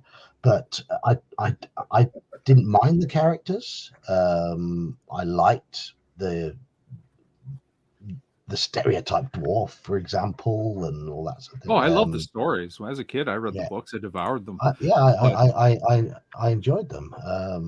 But that's neither here nor there. The point is, as a module, it becomes unwieldy, unplayable, especially if you're supposed to follow the track of the story. The thing is with that, if you read the books, then you know what you have to do. So is it even enjoyable?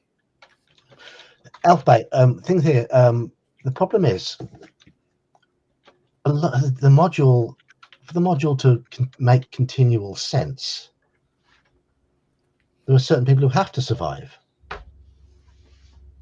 And there is the problem.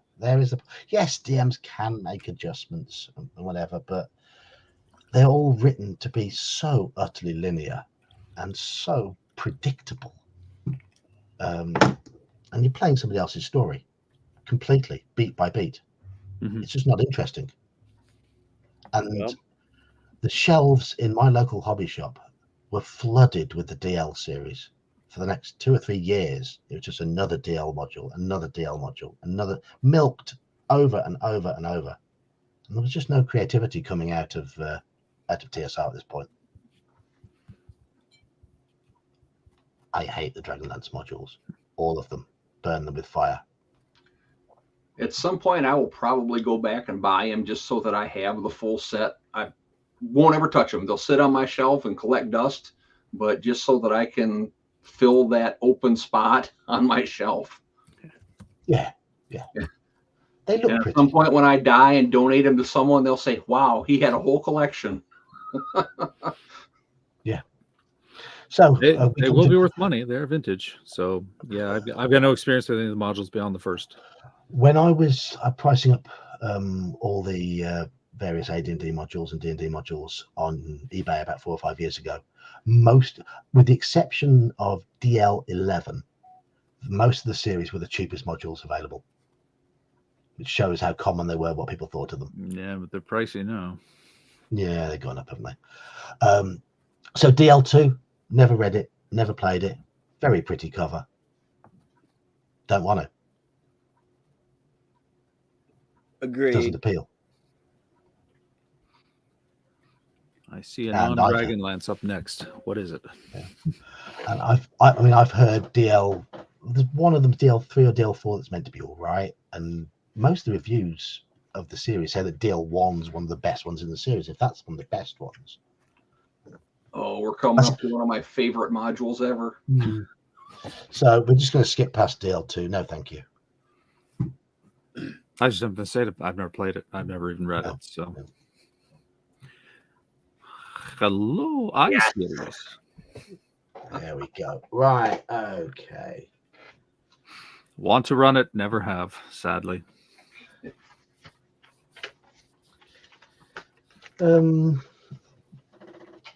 Is this the one you were on about, Halakar, that you really like? Or Oh, this is the stack of extra stuff I have just to go with that. I've got maps for, at the end, they have adventure hooks. So I detailed out every adventure hook they have in it, up to the point that if they do one of the adventure hooks, they actually can find the initiator, one of the 3 Theoparts that can free Tharizdun. you and your love of Tharizdun. Just because he needs to be freed at some point to have a true game. Yes. This is another one you can drop into the Isle of Dread very easily. Fits really nice. Oh yeah, I love modules that can be inserted to any scenario. That's kind of my forte. It's like just place them, seed them, and let the players find them. You don't even have to force it. That's my favorite. It's another one written by David Zeb Cook, who's on Bear's stream tonight. But that and Tomochan were the only 2 that took place on any of the southern continents in the world of Greyhawk. So I tried to expand and milk those for as much as I could back in the day, because there just wasn't anything else out there. Manfred, this is not bad aardvark at all. It's excellent. It's really good. Really good cover. I like this cover. I like it a lot. So before you come to my opinions, I want to hear you guys talk about it anyway. So keep going. Oh, they introduced some of the best enemies ever to grace the game. Aboleth and Yuan-Ti. Yeah. You get to run into some of the Oriental dragons. Yeah. Lots of ways into the city, so we're jaquazing the adventure again. Mm-hmm.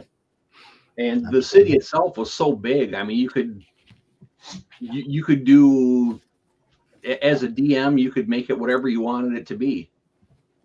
Absolutely. I mean, you start out ostensibly, you get the tribesmen. There's caravans that have been getting ambushed, and then you run into a group of tribesmen that send along some scouts to help you get there, and you come across their huge totems that they have set up to keep the evil spirits away. And there's so many ways to go. Yes, I think the one party I took in there, one of the members of the group, I don't remember what they did, but they impressed the chief, so he was trying to force that character to marry his daughter. We just had all sorts of fun with it. Omenal, yes it did. Daniel, have you played or run this one? We started it. Our forever DM Skip was running it. Problem is, I had a ranger cleric of Thor, so he was a little out of his league in this one. Well, I can see that. It's outdoorsy, some of it. But I liked it. We maybe made it halfway through, but I liked it. It was a challenge. I had to think. So. Yeah, it is a challenge. I ran this for my old Friday night group, and it took them about 3 or 4 attempts to get into the city. So the entrances are tough. There's an aboleth right at the very start. It's brutal. And one of those entrances was a tournament, and bits of it did feel a little bit tournamenty on the way in. But the city itself is magnificent. It's a pure sandbox. There is very much a theme to it. There's loads of really good hooks, as Halakar's already said, developing those hooks. And it hasn't been done by Goodman Games, has it, this one? It's one of those ones that it's ripe for a Goodman Games one. Absolutely. I don't think Goodman Games is going to do anything else that was TSR. I know. It's a shame. It's a shame because it's ripe for the Goodman Games treatment. The city itself is more developed than the island in Isle of Dread. There's more to the city because it's a smaller area. So though it is a sandbox, it's a more complete sandbox, and it's got lots of juicy hooks. The only weakness I think it's got is if you're not into the pulpy literature of the era, it might not quite grab you. And I think the Yuan-Ti are grossly underused. But to have used them more, it would have pushed it out of the level range. For somebody who loves pronunciations, I would expect you to know it's Yuan-Ti. I'm not going to say Yuan-Ti.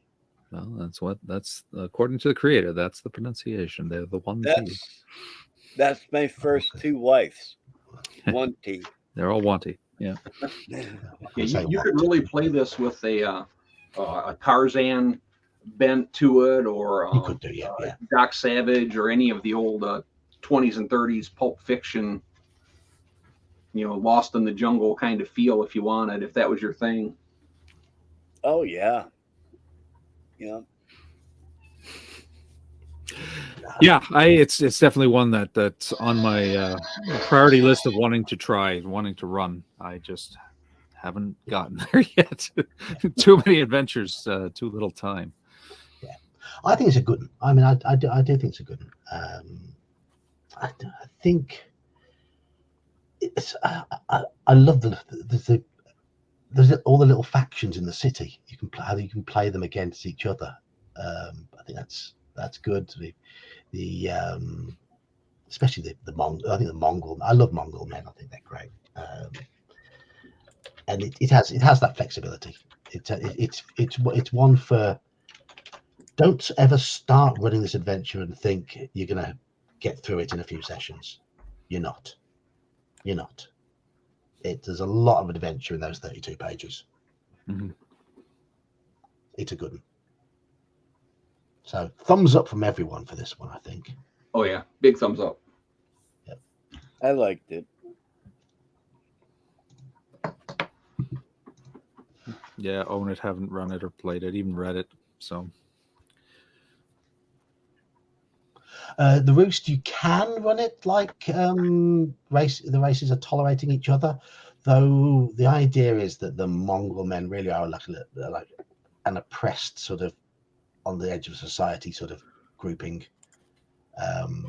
and it makes them the natural allies, but not entirely trustworthy allies of the player characters. But that makes for a lot of fun with them. Okay. Anybody run this one? sadly, no. Played it, didn't run it. I've played it, but I haven't run it. First time I ever had a character get a wish spell. That was kind of cool. I've skim read it, and I can see how it's got its reputation for being one of the hardest adventures they ever wrote. The Lizard King is no pushover, but it didn't inspire me. It wasn't particularly good to look at. Aside from the main bad guy, the rest of it didn't really appeal. And I can tell, I mean, none of you guys have been inspired to run it, really? I just haven't got around to it. It's not about inspiration. It's just hasn't come up. Although I'm thinking I may seed it into the Night Below campaign because they're investigating the Schreichenmeyer, and that's the perfect place to put something like that. So I'll look into it. No guarantees they'll follow it, but hey, we'll see. James Burgess says it's a damn good one. Ran back in college. Manfred says he's run it. So some people have run it. James gives it a big thumbs up. It's one of those sort of. I've got a lot of adventures around this level, and this one just didn't jump out. When I did my campaign of classic adventure modules, this one just didn't jump out and say run me. I had other ones that did. We hoped it would be a follow-up to a little bit later down the line to Against the Cult of the Reptile God, and it just didn't fit in like we hoped it would. No. So Manfred, you're saying you're an evil DM with that? All right, my camera is being obnoxious here. So yeah, Manfred channeled his inner Asmodeus when he ran this, I think. Don't we all sometimes when we DM? Yeah. It's a concentrated effort just to maintain objectivity and fairness, but you really want to rule with an iron fist sometimes. I have Call of Cthulhu for that. Call of Cthulhu 1 is the perfect time to torment players. Get out of your system then. Isn't that right, Manfred? Yes, you played last night. Okay. Let's move on. If Omanel's still with us. Pharaoh. I loved Pharaoh. I ran the whole trilogy, the whole Desert trilogy for my second ed campaign as part of the wind up when I was shutting it down. And it was one of those ones I read through and I was thinking it was going to be sort of like Dragonlance in that, this is going to be linear garbage, especially with the opening where you're supposed to have the players captured and sent on this mission. And it's like, I hate stuff like that. But in the end, the whole series played super well, particularly Pharaoh. The group loved it. They just ate it right up. It played so much better than I thought it would when I was reading through it. Yeah. Any of the others? I actually bought Lost Tomb of Martek first because I saw the cover and it's like, oh, I like that. I like the way this looks. I didn't realize it was part of a trilogy. Part of a trilogy. And then I went back and got the others and actually gave them to one of my friends to run because it's like, you know what? This looks like it's going to be neat, and I don't want to know all the answers here. You take our group through these. And I know we started. I know we went through Pharaoh, but I don't know if we ever truly completed it. We might have, because I remember using the skate ships on the Sea of Glass. So that's Martek. Yeah. That's Martek, yeah. But I don't know if we finished the whole thing, but it was the only thing I didn't like it at the beginning. You kind of get funneled into it. It's like, you're a prisoner. You can either get put to death by fireball or lightning bolt or blah blah blah, or go into the desert and solve this problem that the people are having. Yeah, I changed that around. I just they went in willingly. Nobody captured them and coerced them. They were asked for help, and then of course we're here to adventure because we're players. So they went in. I didn't need to force them. The super module start. The super module changed the start, and I thought the super module start was better. Because I was almost always lawful good. It's like I'm not facing the death penalty for something. No. In the super module start, the party finds something that teleports them into the world. No, it's still sort of a railroad. Like they're put there unwillingly. It's railroady, but they're not captured. They're not captured. They've got to try and find their way out. Not captured by people they could easily beat in a fight. No, quite. Yeah. But I bought the super module, but I've never played it. Again, open spot on the shelf. So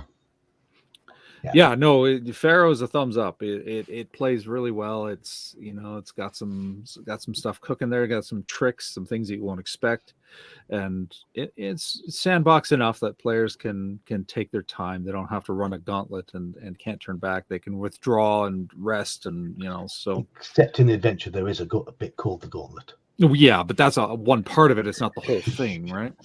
Yeah, true. Daniel, you played this one? Which one's that? Pharaoh. No, not Meow. Pharaoh. Yeah, that would be my asshole cat.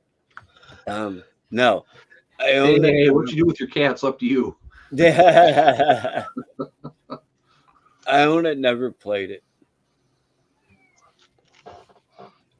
I love the cover art to this. I think that's it's beautiful.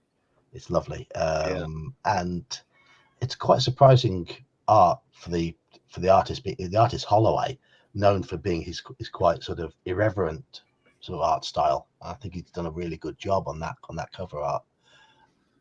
Really evocative. As an adventure, what's the Lovecraft story where they're exploring out in the desert and the guy finds the tunnel and he goes down in it and farther and farther and farther and he finds the crypts along the wall that have like the bodies of the lizard people in it?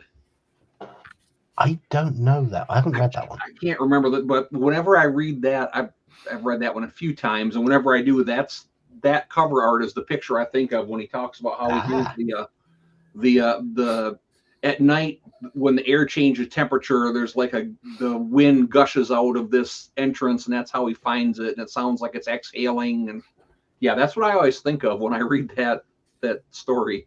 Right. If you can find out the name of the story, I'll look it up, and I've got through about a third of Lovecraft stuff now, and that's not one of the ones I've encountered so far. So, but yeah, if anyone knows in chat which one that is, then let me know. It's a good one. It's a really good one.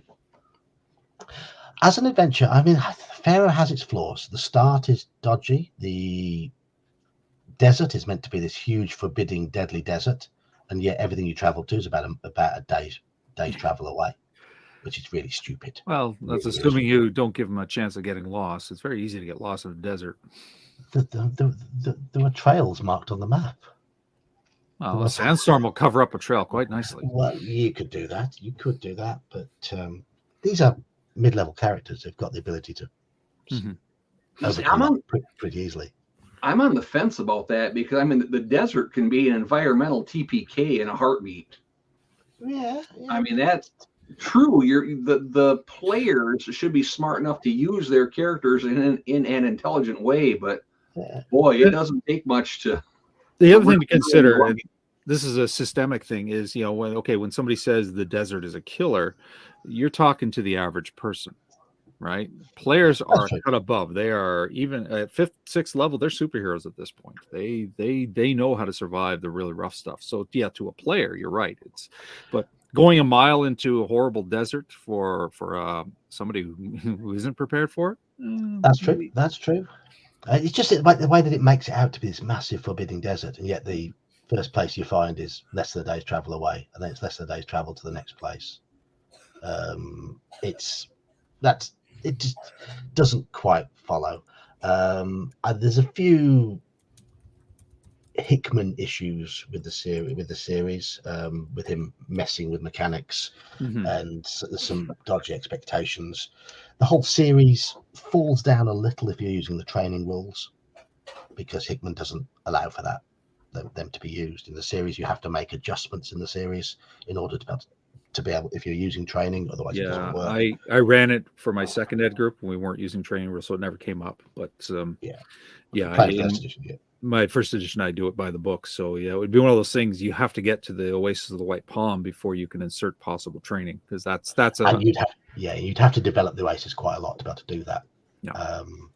But in terms of actual fun from this adventure, as people have said in chat, and as you said, the dungeon's fantastic. The dungeon's really, really, really inventive, really imaginative. It's just fun. It's just enjoyable. So it gets the adventure, because of that dungeon, gets a big thumbs up from me. But we're not covering the other two in the series in this one, because they don't come into the mid-level. I set mid-level as a maximum average level of 6 on the adventures. So they come in the mid-high level bit, which will be a later stream. Just responding to Jay Taylor in the chat there. In my game now, we most definitely take that into account. The Wilderness Survival Guide is in full use. Yeah, and I love the heat exhaustion rules. I've been hinting to my party that at night, as you're getting your campfire ready, you start, you see your breath and all that, and they've got a campfire. They know that it's the equivalent of November, our world, in their time, but not one of them has bothered to buy any type of warm clothing. Hello, Leoman's tiny hut. When I tell my players it's springtime, they're like, "Oh, perfect! That's good weather. We can wear our armor and not overheat." Yeah, by the time they get done in this little village they're in now, there's going to be snow on the ground, and they're going to need to do something. Yeah, you hole up for the winter. That's what you do. Yeah. One of the oddities in this is that Hickman's placed a random paladin in the dungeon fighting something that requires magic weapons to hurt. Quite how she got there, quite with her lack of capabilities. Quite how she survives as long as she has, I really don't know. There's no thought into it, but you have to just run with it. Just run with it. It's fun. It is fun. No, thumbs up. It's good. It's a good adventure, though the flaws are they don't bring it down at all. They can be ironed out, can't they? Oh, now the king, the big one. Okay. I have run this one twice, and the first time was way back in the day. I think I was about 18 when I picked it up, and it didn't go well because I didn't know what I was doing. Fell short. They got killed, and then my friends didn't speak to me ever again. The last time I tried to run it, which was reasonably successful, even though the players did end up dying, but they had a good time, was probably about 15 years ago. It was my second ed campaign, and I did the thing where you blend it with I-10, with House on Griffin Hill, because I-10 has that thing where the characters are phasing back and forth between settings, and it worked really well. Everybody loved it. They didn't expect it. They thought it was brilliant. They loved the fact that when they phased to I-10, they got to be different people, and so there's that role-playing stretch, and it's like, oh yeah, the one player who embraced that, well, him as Onion Buns Bumblestump. He's great at playing chaotics, but he has trouble with lawfuls, and so he got put into a lawful good character, and his head exploded. He didn't know what to do, but everybody had a good time just watching everything collapse. So yeah, no, this one plays well. It's there's a reason it's one of the big classics. It's got the Hickman things, but I love it. I want to run it again. Halakar? I wish I could have played this one. I DM'd it, but I never got to play it, and I really feel like I missed out. Same. I've got it. I'm going through it, and I've got all the notes from my. For a short time, we played the vampire game, and I've got all the notes from my Ventru character in here because I used a lot of stuff out of this module when I was making that character. So I was just kind of chuckling at those, but that was just the atmosphere of that module was so good. The gypsies, the fact that the fortune telling could alter the story. Different aspects of the story. That was a nice twist. Yeah. So much of that was things that had never been seen before. The isomorphic or whatever you call it, the 3D looking maps. All of that was so new and groundbreaking at the time that it was definitely memorable. And of course, that was this was about the time that Lost Boys movie was coming out, so my group was all geeked about vampires, so they had a blast. Daniel, are you there, Daniel? Okay. Right. Yeah, I've run it a couple of times. As with Sean, I tried running it in my teens, and it didn't work.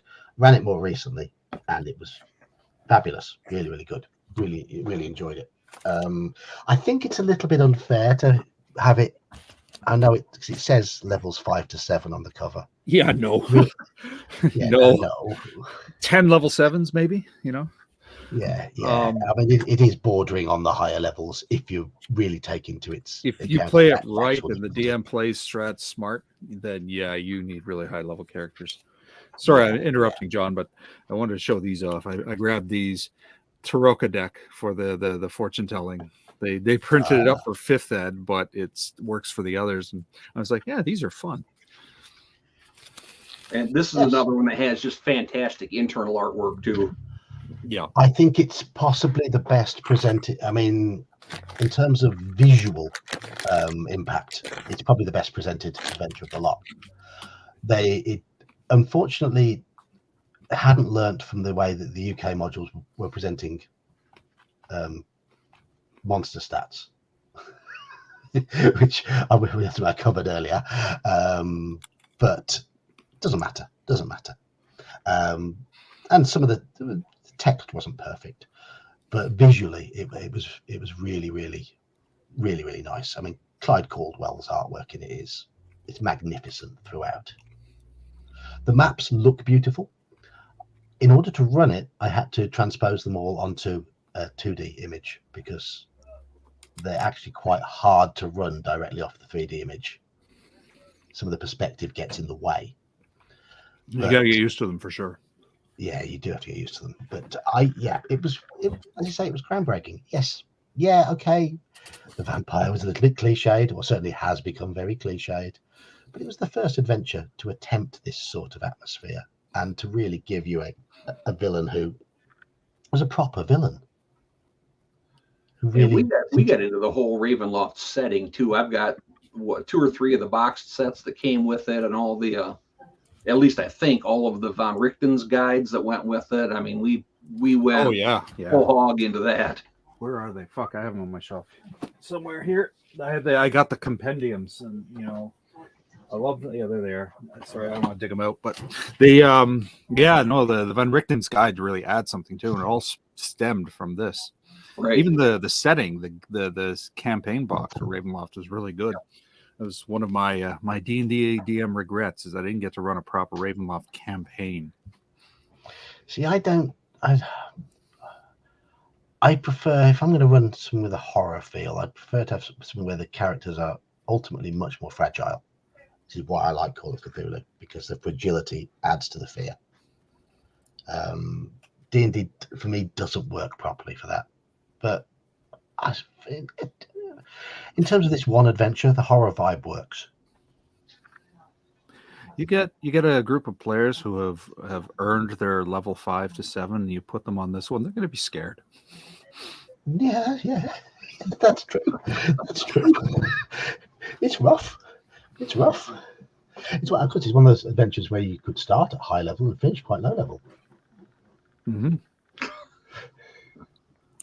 Anyway, so yeah, it's a big thumbs up for Ravenloft. I know not everyone's happy with what it spawned afterwards. Some people love it, or some people don't. But as a part in D&D history, it's fantastic. Right. Did it have dragons? I don't remember. It did. Yes. The dragon statues that animated it if you tried to leave. Bought it, planned to run it, haven't yet. Like I said, that's my that's going to be on my epitaph, I think. Anyone got any experience of the Baskervilles? I heard it. How do the Baskervilles? Yes. I mean, it looks good. It reads well. It does, yes. That's a Carl Sargent one, isn't it? I can't remember the author. Philip Myers. Philip Myers? Okay, I was thinking it was Sargent was somebody else. Okay. Philip Myers was the other author of Oasis of the White Palm. Right. Yeah. So Baltram's Beacon, like I was flipping through it, and I'm like, this looks like it'll play well. And I for the most part, if they look like they'll play well, they generally do. And I was seeding it into my AD&D campaign, and it just didn't happen. So again, I've skim read it with a view to playing it through, but it didn't make the cut for the mid-level ones because I'd got in that mid-level, I'd got so many level 4, 5, 6, 7, 8 adventures already. It was the last one to miss the cut to go in there. The great thing about mid-level is that players are there for a long time, so you'll have no shortage of adventures. When I finished the Gauntlet, they were level 5-ish, and then I put them through UK1. I put them through what did we do after that? C2, I1, and again, there's so much they can find in I1 that's going to, if they're quite thorough, they're going to be pushing level 7 now, and then I put them through the Desert of Desolation, and it all fitted quite nicely. So this one didn't quite make it, but I'd like to win it someday. I've seen really good reviews of it, and as you say, it reads well. It's an interesting looking adventure. It's one that deserves a little bit of love. It's I7 Baltram's Beacon. So that's for Jay. Who it is small on screen. Sadly, though, the picture I've got. I thought the pictures were all resized the same, but they haven't. Let me show you my I7 journey. All right. I love the call to arms for the players, though. Yes. Yes. Yeah, it's nice. It's nice when the event provides something like that. Are you bored, listless, and unappreciated? So a couple of years ago, I7 was literally the last one I needed to complete the entire I series of original modules. And so I found it on eBay, reasonable price. The guy on the listing said perfectly clean. I get the module and I open it up and read, and do you see the perfectly clean? Yeah. Did you get a bit of a refund there? He gave me a refund. He apologized profusely and gave partial refund because I kept the module, and still aside from the writing, it's still solid. The cover's intact, but it was like one of those things. So it's like, all right, we came to agreement. He gave me a partial refund, but it was like so I had to go out and find another copy that was in fact clean, and I did. But that was my i7 journey. So I had a whole separate adventure unrelated to actually playing the module. Yeah, he meant no pizza stains. Yes, yeah. Just a few highlighter marks and pen. Oh, it's covered like almost the entire book's covers. Like, how did you miss that? Yeah, I've got some that are much more well loved than others. Like the Dwellers of the Forbidden City is one. Yeah, Cult of the Reptile God. That poor thing is just beaten to death because I've used that so many times. I mean, my copy of C2, I got it very cheap on eBay because all the cutout pages have been cut out and lost. It's just got the main adventure. Right. So I don't mind. Right. We've not got a lot to say about Baldur's Gate because none of us have run it, but it's one of those ones. It looks good. I think it's definitely a thumbs up to try, and it's on my list for sure. I've got to read through it. I was just looking at the back. It talks about a swamp and the seat of an ancient cult. You know, maybe I can tie that in with the reptile god in some way. I don't know. Because it's the reptile god in my campaign. The reptile god is tied into the imprisoned devil, which is what the Forest Oracle points to as the legend of this dryad and devil that are imprisoned together, and that's how I'm going to save that ridiculous module's life. Yeah, because you've got it in your head that you're going to rescue the Forest Oracle. It's right here. Every day I do a little bit more work to save this poor thing from the fate that it deserves. The fire in the hearth. You will heat the house. Right. I don't think many of us will know much about this one. I've read it. I've got it and I've read it. Sorry, which one is that one? L3. Oh, Deep Dwarven Delve. Yes, I ran the L series. We had a great time with the Bone Hill. We had a great time with Assassin's Knot. They rolled right up to the front entrance of that and said nope and left. That's my experience running that one. That happens in open world game when you don't force the players down. Basically they had cast an augury and where right within like the first door there's a demon or something, so they got a result of whoa, and they're like, yeah, okay, we're leaving, we're done. So but I went through it. I think you know it's one of those ones that I know I read that Lakofka was not happy about how because they published it based on his notes. They didn't let him actually finish it.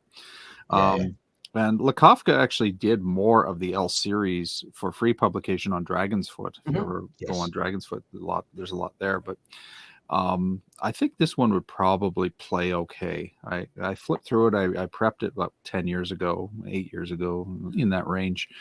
And I remember thinking this will be good. This will be fun. And it didn't happen, but so be it. Yeah, I've printed out the ones from Dragon's Foot. And this is when Len Lakofka was still alive, and he said right in there, if you got any questions, email me. So I did, and this was 5 or 6 years after he published them. And I said, I know I'm way late on this, and you've probably moved on to other things, but I'm starting a campaign. We're going from N1.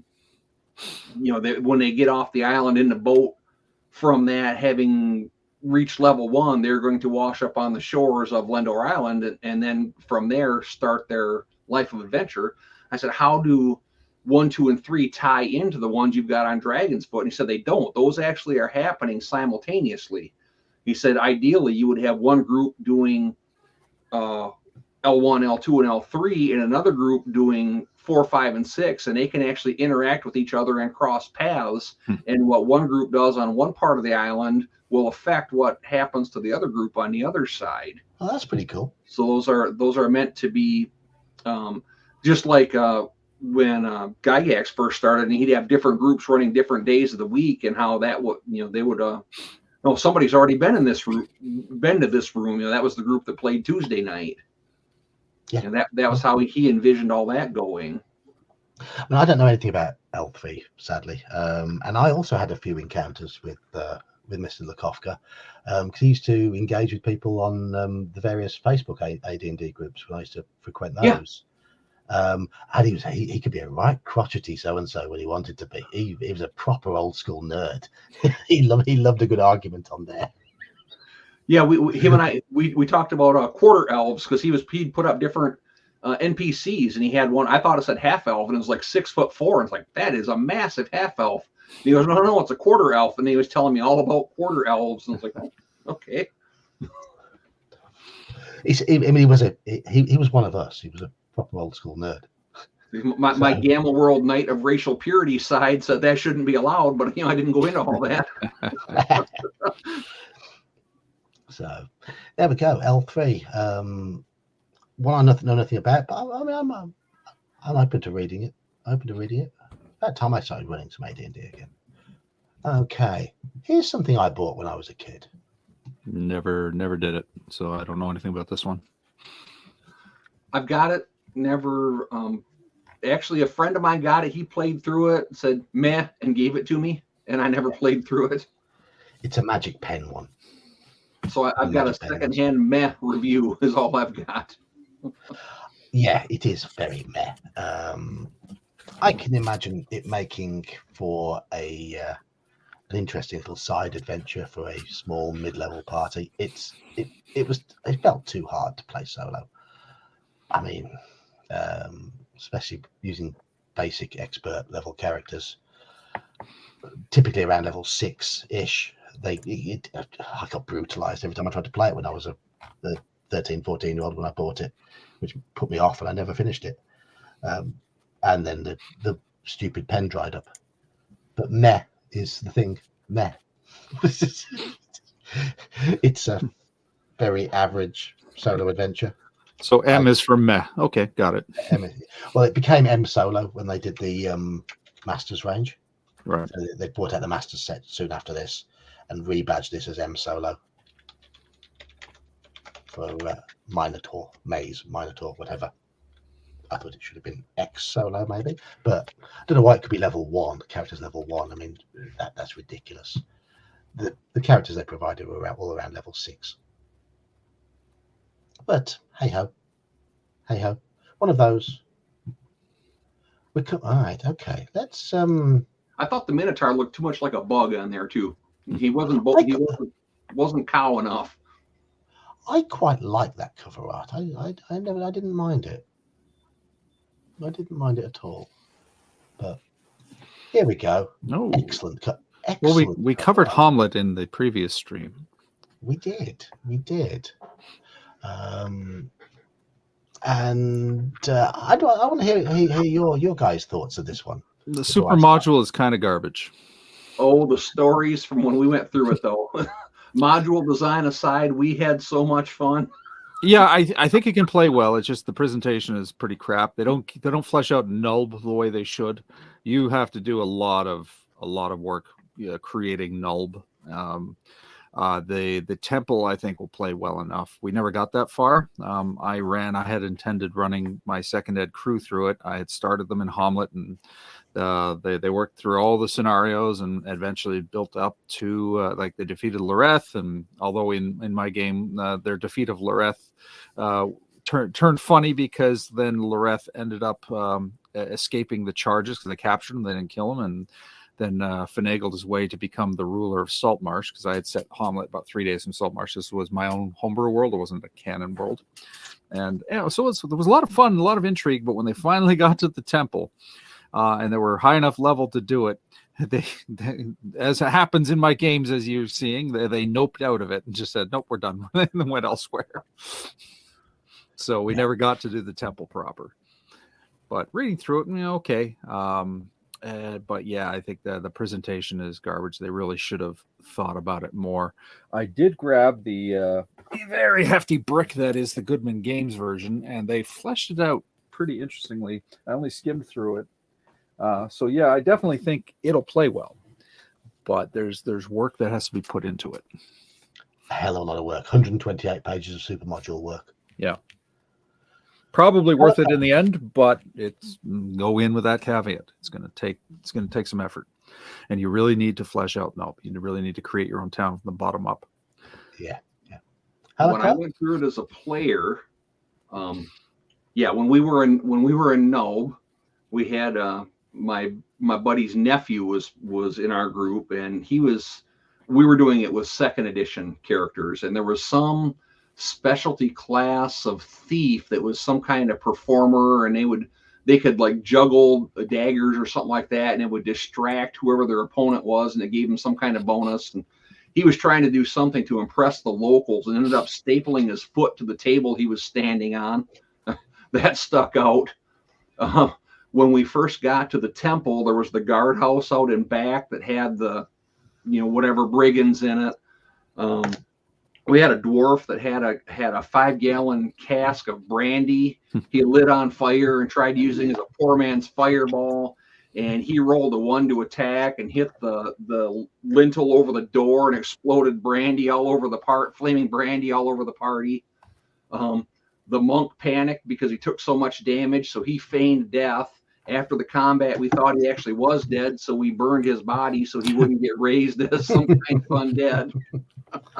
We got into the elemental nodes, and in the earth node, there was the DM had something where there was this huge throne of granite. So he's thinking, it's the throne of power. It's some kind of artifact.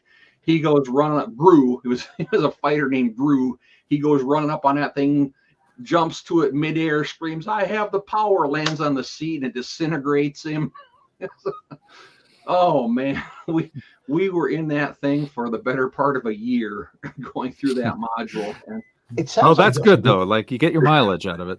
It sounds like you got some good memories of it though. That's the thing. When I ran it, the people that I took through it had been through it several times. It's like, I'm not going to let you go through this thing by memory. So when they got into the temple, the first thing they run into is the earth elemental section, or the earth temple. And they had dust of disappearance. Okay, well, we're going to put this on and nothing can see us. We're just going to run amok in this. Well, they don't bother to look at they know all this. They don't bother to look. Well, there's a coating of dirt on the floor of this whole thing. These clerics aren't stupid. They've got a couple earth elementals that have spread themselves out absolutely thin. They're walking on earth elemental, who is then communicating with the clerics telepathically. The clerics know exactly where they are the whole time because the earth elemental is that they're walking on is telling them where they are. So when they get ambushed, they say, "Oh, you're cheating. You just don't like us. You're trying to kill us, blah, blah, blah." It's like, no, those clerics are just smarter than your characters. And they got ticked off and didn't want to come back and play anymore. Oh, diddums. Daniel, are you back? I'll take that as a no. That's no. Okay. Yeah, man. He was named after the comic book character Gru, and that's how he acted too. We got blamed for something in town. He drew his sword. He said, "No, clean swords." Right. We covered T1 last time we did one of these streams. And T1 is utterly fantastic. T1's fantastic, and of course, T1 is at the start of this. There is that continuity error where Lareth is meant to be the beloved of Lolth, and then so all of a sudden it has nothing. Lolth has nothing to do with the Temple of Elemental Evil. But you just make it that he has an agenda there. That's he's not part of the temple. He has his own agenda, and it still works. And you're completely right about Nob's just a few pages, which is stupid. Yeah, no, they needed to flesh it out almost as much as Hamlet, and that would have made the difference. I think if Nob had been fleshed out as much as Hamlet was in the super module, then they would have had a winner, right? Because the temple itself is fleshed out well enough. And I think you really do need to sort of flesh out Nob and provide a few sort of side quests there, because if they go straight from Hamlet to the bit of Nob to the temple, it's deadly. Mm-hmm. They're not. Then they're going to struggle.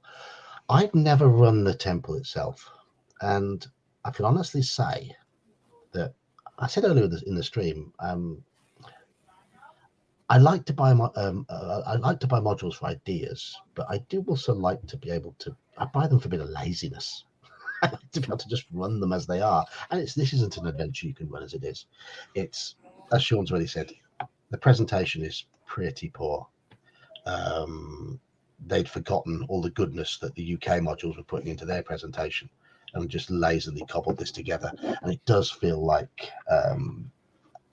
Frank Menser was given a difficult job of piecing together Gygax's notes to come up with this. It certainly has a lot of good ideas in there, but the actual presentation and the way it's constructed, it is so much hard work for the DM. And is it worth it? Some people in chat are saying that their DM put in a really good job of tying it all together and making it work, but it's a massive undertaking.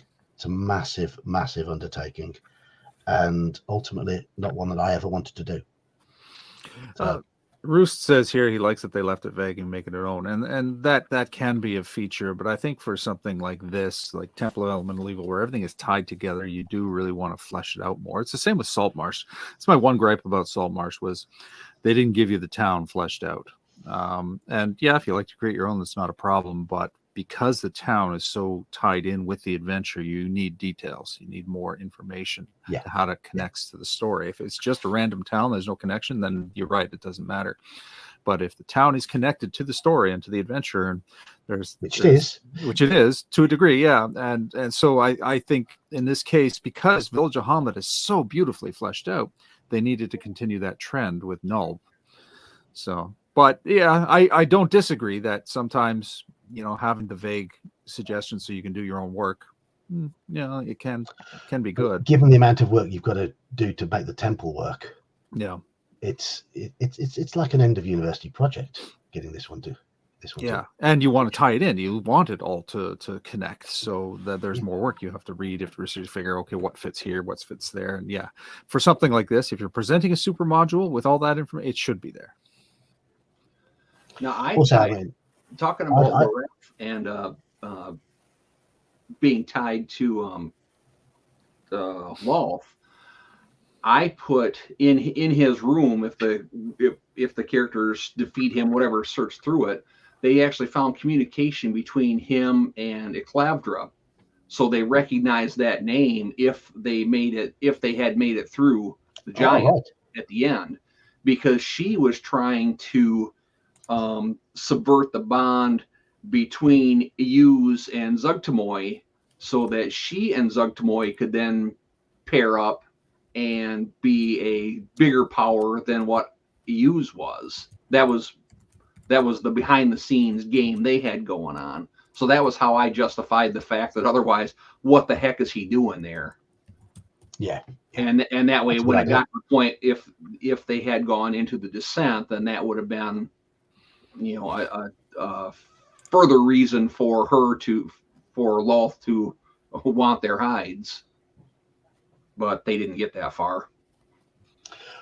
I mean, my story of how I came about owning this adventure, I'd heard it was quite expensive, and I'd wanted to find out why it was so highly rated. And because I didn't buy it at the time, I bought it about 5 or 6 years ago. I already owned T1. I just wanted to see what the rest of it was like. And I found a copy of it listed for a £15 starting price on eBay.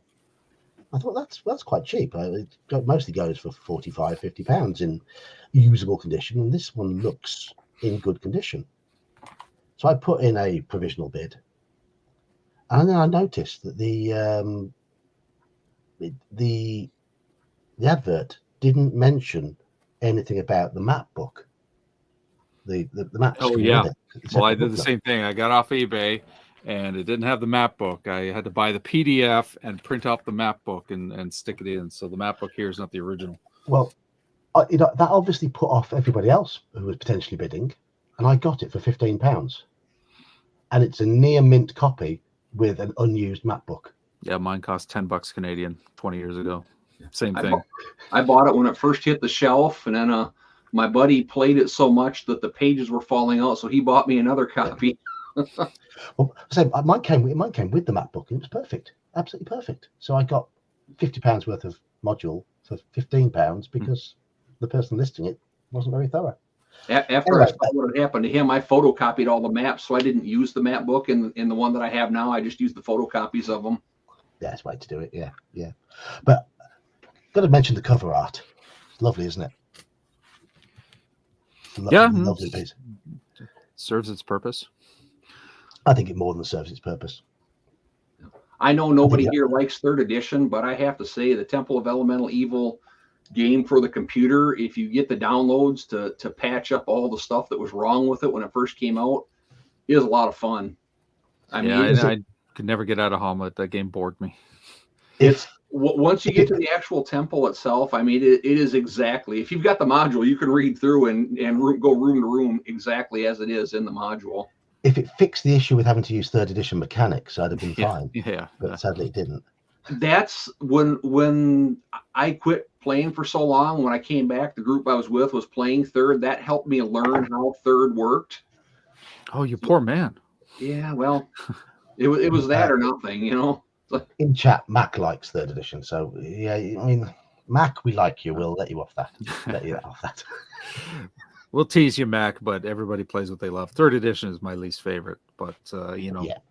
Everybody plays what they love. So it was neat at first, but then it got to be too pedantic. Too much. Yeah, it became too much. I had so many 3x5 cards and notes. Like, okay, so my character can do this, and all the notes on that are in this book on this page, and this. His son was like all proud, showed him his character, and it was a stack. I'm like, that's one character? He's like, yeah, it's just because he had all these notes like on all the synergies and his spell list. And I'm like, why? The character sheet is 1 page, not a book. I was just a fighter. But, like Shield Bash was in this book on this page. And, every little thing you could do was found in a different reference or a different resource. It's like, that's too much. It was a rule for everything, wasn't it? It was a rule for everything. My group now, it's like, okay, I want to do this. Sounds good. What are the obstacles that might get in the way? All right, so this is what I'm going to assign you for a difficulty. Yep. And off you go. Give it a shot. How many more modules you got on this? You got 20 minutes to pumpkin time. 1. Just the one for today? Okay. Yes, this is timed perfectly. It's a shame Bear's gone because the next one is one that he's actually played. We didn't have to summon Saxius once tonight. No, we've stayed on topic. So we're going to come to the first module I ever reviewed for my channel. I'm going to redo that review because it's so poor. I didn't script it, didn't video me, didn't really edit out. I had a terrible microphone when I did it. It was the first video I ever made. Hadn't got a clue what I was doing. But I'll leave it on there as a little historical nugget, but I'm going to redo it at some point. But this is the first module I ever reviewed.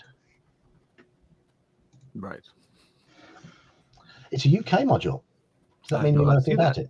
I haven't played it. I own it. Haven't played it. I own it. Have you read it? Read it? Is that the one? No, that's not the one. I've looked through it, but that's the extent of it. Okay. So I remember the cover. I remember the cover. It looked really cool. So I gave that one more attention than some of the other ones that I picked up because at one point I had none of the UK ones. It's like, I need to get these. There is a problem with the cover. That sword is completely backward and won't fit in that scabbard. Right. And look how he's holding his shield. It's completely wrong. Oh, that's it. It's done. The art is so bad we're tossing it. It can't be any good. I love the artwork of the cave itself, though. The cave is absolutely beautiful. In 79 and 80, I used to roller skate to disco music, and that's how the roll arena looked with all the shiny lights like that from the ball. So it struck a chord. Roller derby D&D. Right. This is very much a Marmite adventure.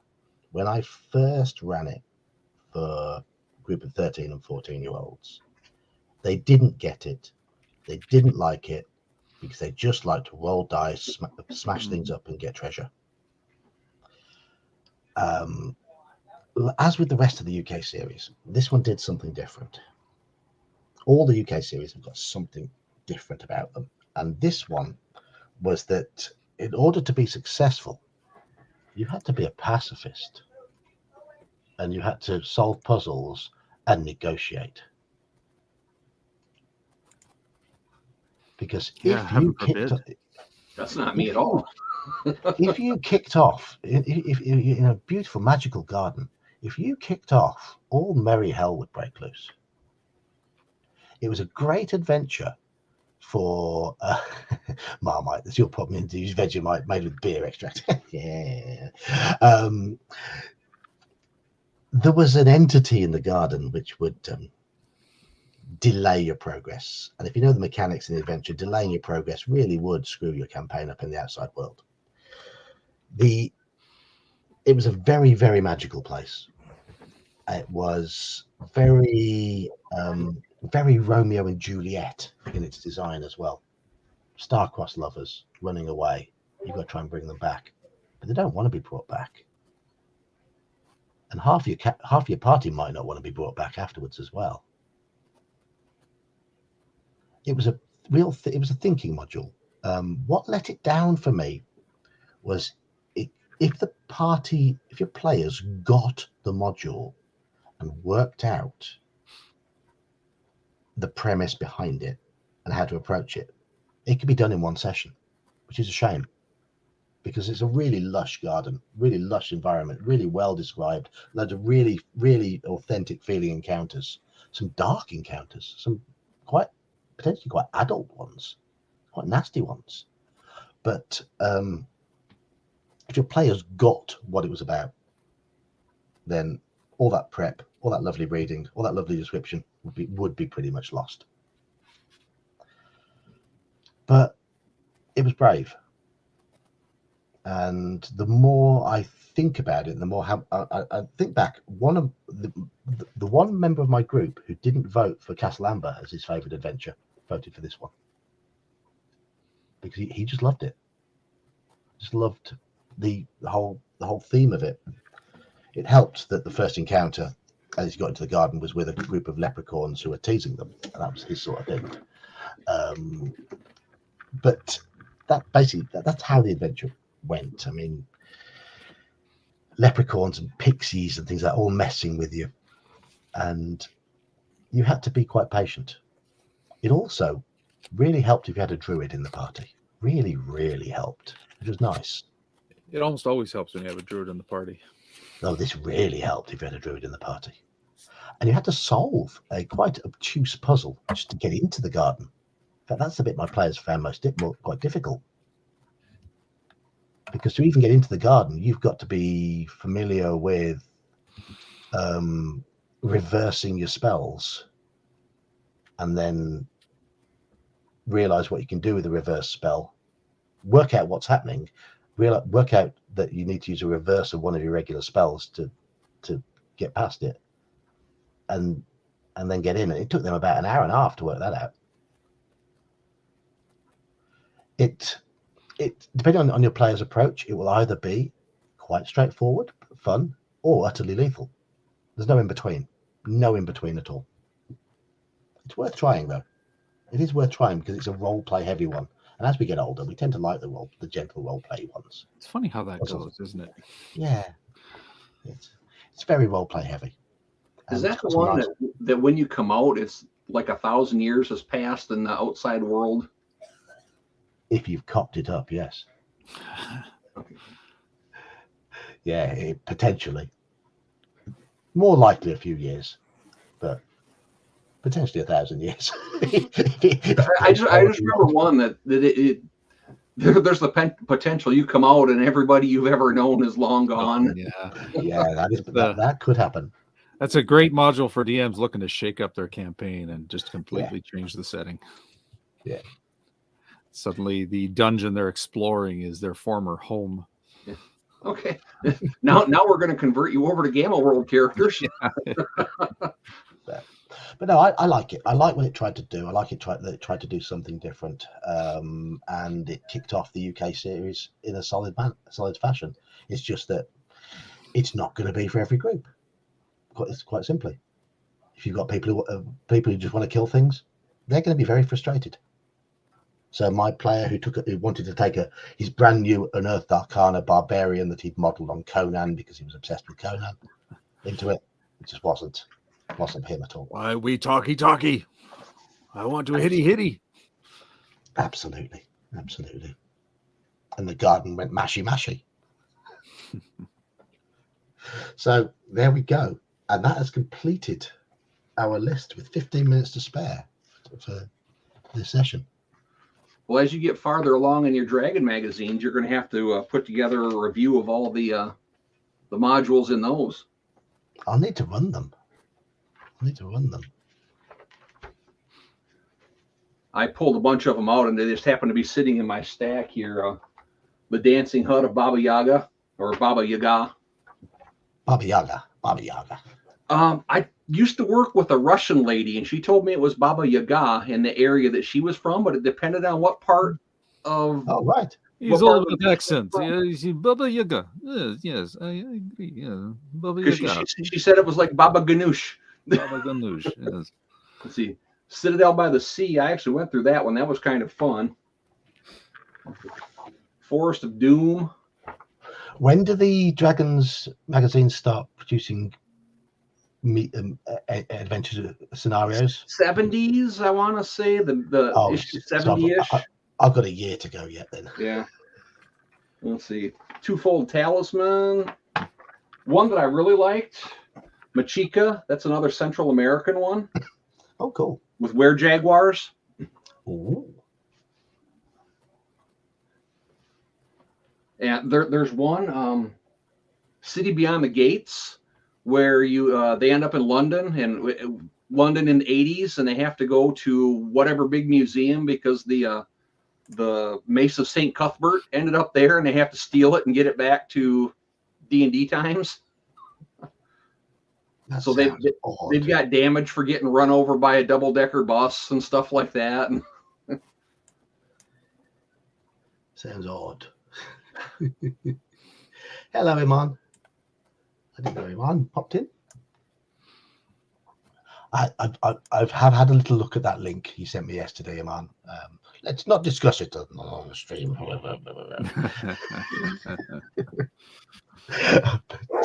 but no.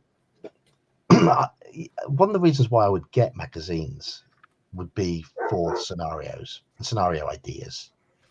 And I certainly think when White Dwarf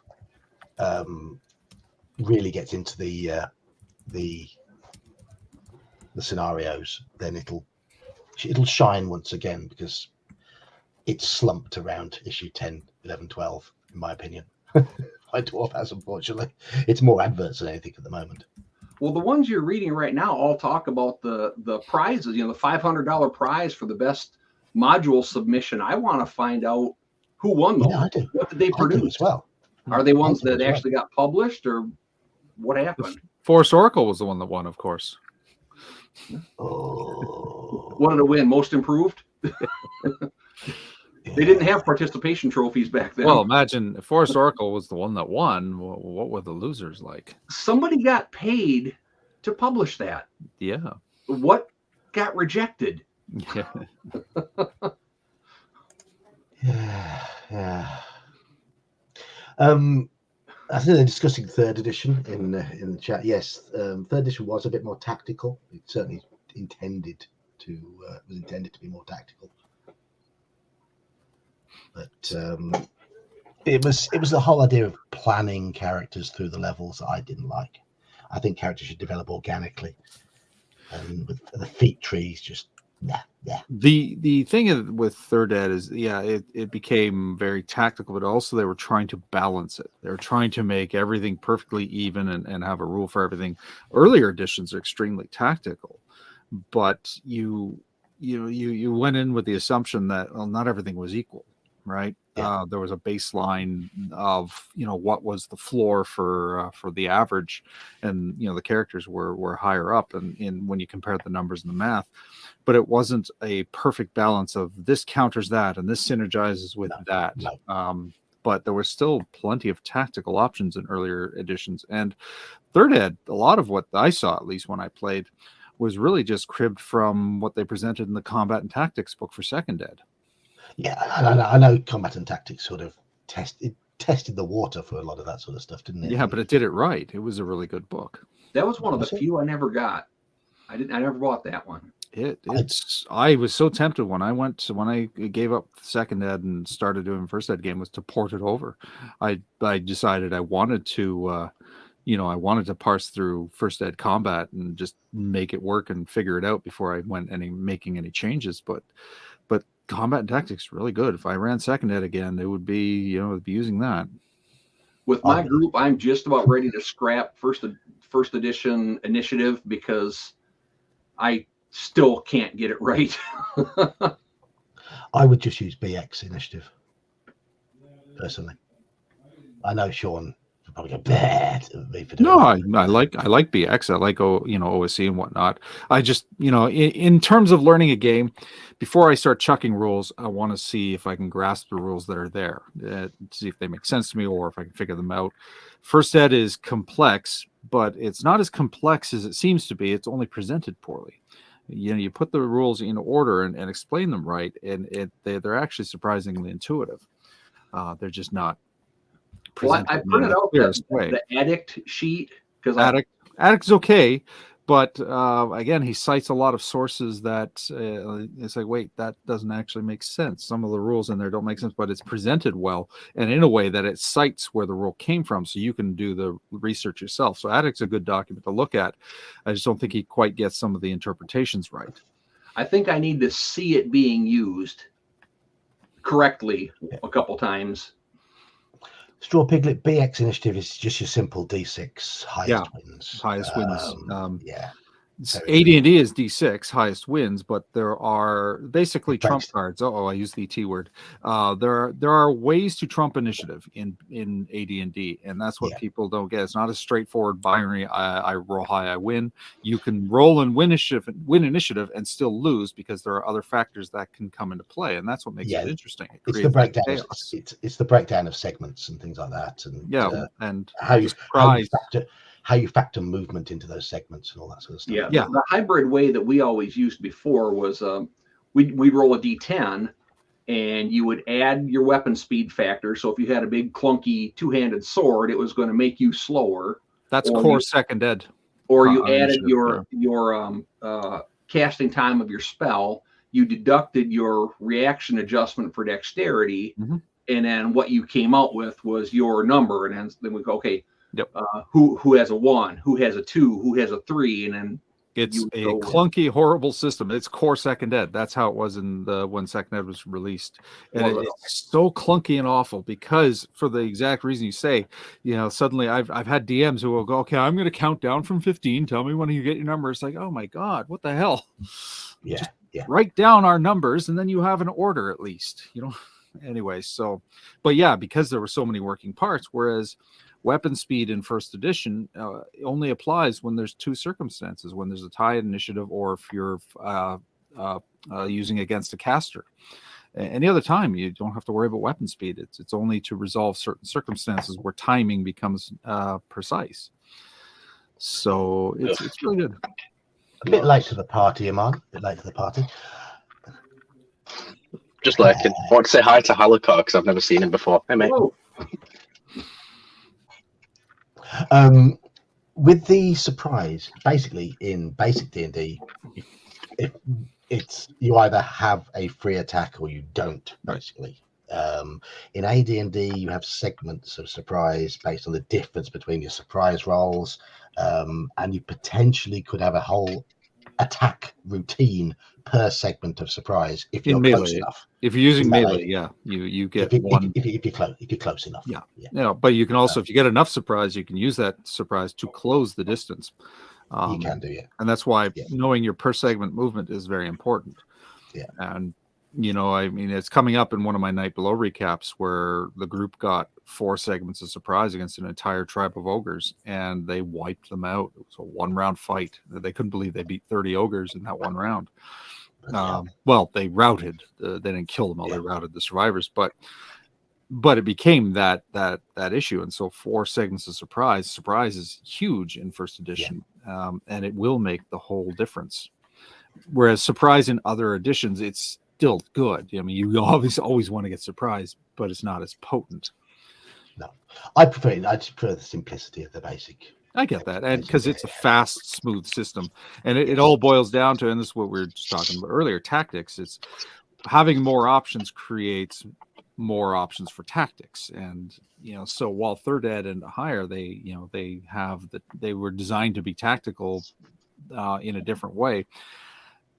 I feel the earlier editions are more interesting from their tactical perspective when you use the rules, when you're not hand waving crap away, because they're presenting options from the point of view that the average soldier is 0 level. Not everybody's a goddamn superhero. So then you get more of that war game element, which was grounded to a degree, as opposed to everybody has some special ability, and you can activate my one special ability, which counters another special ability, and there's reactions, actions, blah blah blah. It got a little ridiculous. Whereas the older schools are tactical in the wargaming sense. Well, I mean, that's the thing that's... Hold on. Yeah. Just want to explain to Peter that the whole T-word thing it's a bit of a running joke on the channel, because I had a stream demonetized back in the day when I used to try and monetize my streams, because Saxius used the phrase, he plays his trump card. Yeah. And Trump. I thought you were talking about twat. No, and I was the stream was demonetized for political content. Yeah, so it's become a bit of a running. That's YouTube for you. It's become a bit of a running channel joke. Anyway, sorry, Halkar. But yeah, that's part of the reason why I want to keep the first edition or the AD&D initiative, is because the ranger in the party makes really good use of it, being the point man whenever we're moving through the wilderness. He's far ahead of the party, and he found a set of leather armor that is actually made out of giant mushroom skin, which has an earthy smell to it. So not only does he have his normal camouflage, that makes him camouflage from things that detect using a scent of smell, as opposed to just sight and hearing. So he gets, he can hide from, wolves and things like that too. So he uses that to alert the party when there's something there coming up. I mean, there's been a few times he's saved them from bumbling into ogres and whatnot on the trail, and him having the extended protection from being surprised, whatnot. I don't want to take that away from him. Otherwise, it really mutes some of the benefits of being a ranger. Yes. I mean, if you've got classes that really lean into that element, then obviously having the mechanics back it up does help. But I think rangers are strong enough without it, to be honest. I tried second edition initiative by the book for a short while and decided I hated it. Core, yeah. The Combat and Tactics initiative is far more intuitive, and where it flows pretty well. Yeah, I found it extremely clunky, and turning it into an individual initiative took away a lot of the teamwork element I found. It had players thinking by themselves too much. I like it when the party put their heads together and try and plan what they do. Yeah, there was also. I don't like it when people think for themselves. I want a collective hive mind. No. I like them to discuss and plan. I do like to. No, I get it. Yeah, I get it. Just at Tiantori, I appealed the verdict, and I had my for about 6 to 8 weeks afterwards. My channel was marked as me being untrustworthy in terms of declaring whether something was safe for advertising or not. So I had to manually go through the monetization process for about 2 months because of that, because I dared to question why they'd demonetize one video. That's what happens when you try and fight against YouTube's automated checking. So that's why it became a bit of a running joke. So there Untrustworthy. You are marked as untrustworthy. So you have to go through all these extra clicks to monetize your videos. I was like, great. I feel like I'm gonna have to do that at some point. No, you'd be right. If you just go through and there's there's a list of stuff. Do you have objectionable content? Do you have nudity? Is this made for kids? All that. If you click on them and you're accurate, then they'll mark you as trustworthy. Yeah. Okay. They marked me as being inaccurate because of that one word. That's bad though, because isn't the first few steps of it all automated anyway? Like it takes you to a certain point to get to actually a person to review it. Yeah. They told me that a person had reviewed it and upheld the decision, and they'd either not paid any attention to the context, because it clearly was not used in any form of political context. Or it was just a bot that did it again. That's more likely. Yeah. So, but they can do that. They can do that. So yes, to avoid that, don't mention anything that could be construed as American politics. Mm-hmm. Specifically American. Instead, we're just biding our time. I was going to make a joke about that, but I couldn't think of a good one. That's a good one. One of the reasons I don't like. Hope none of you live in Washington. You're up the creek. One of the reasons why I don't particularly enjoy sci-fi is I have absolutely no affinity for Reagans. Yeah. Mm-hmm. I guess it's a good thing I drive a Dodge. So let's not beat around the bush. Yeah.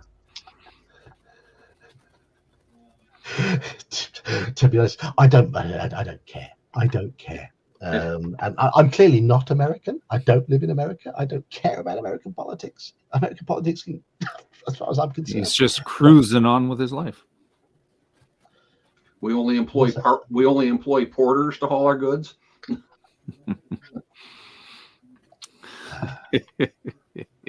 Yeah, it's definitely pumpkin hour, isn't it? Yeah. When the bad jokes become the show, it's time to go. Yeah, it is. Me and John are just stuck on this tiny little island, and that's all we've got. We don't give a shit about anyone else. Yeah. Right. Anyway, we have come to pumpkin hour. So sorry, Iman, you've only sort of joined us at the end because you wanted to say hello to Halakar for the first time. I did. Yeah, I've never seen him, so I want to say hi.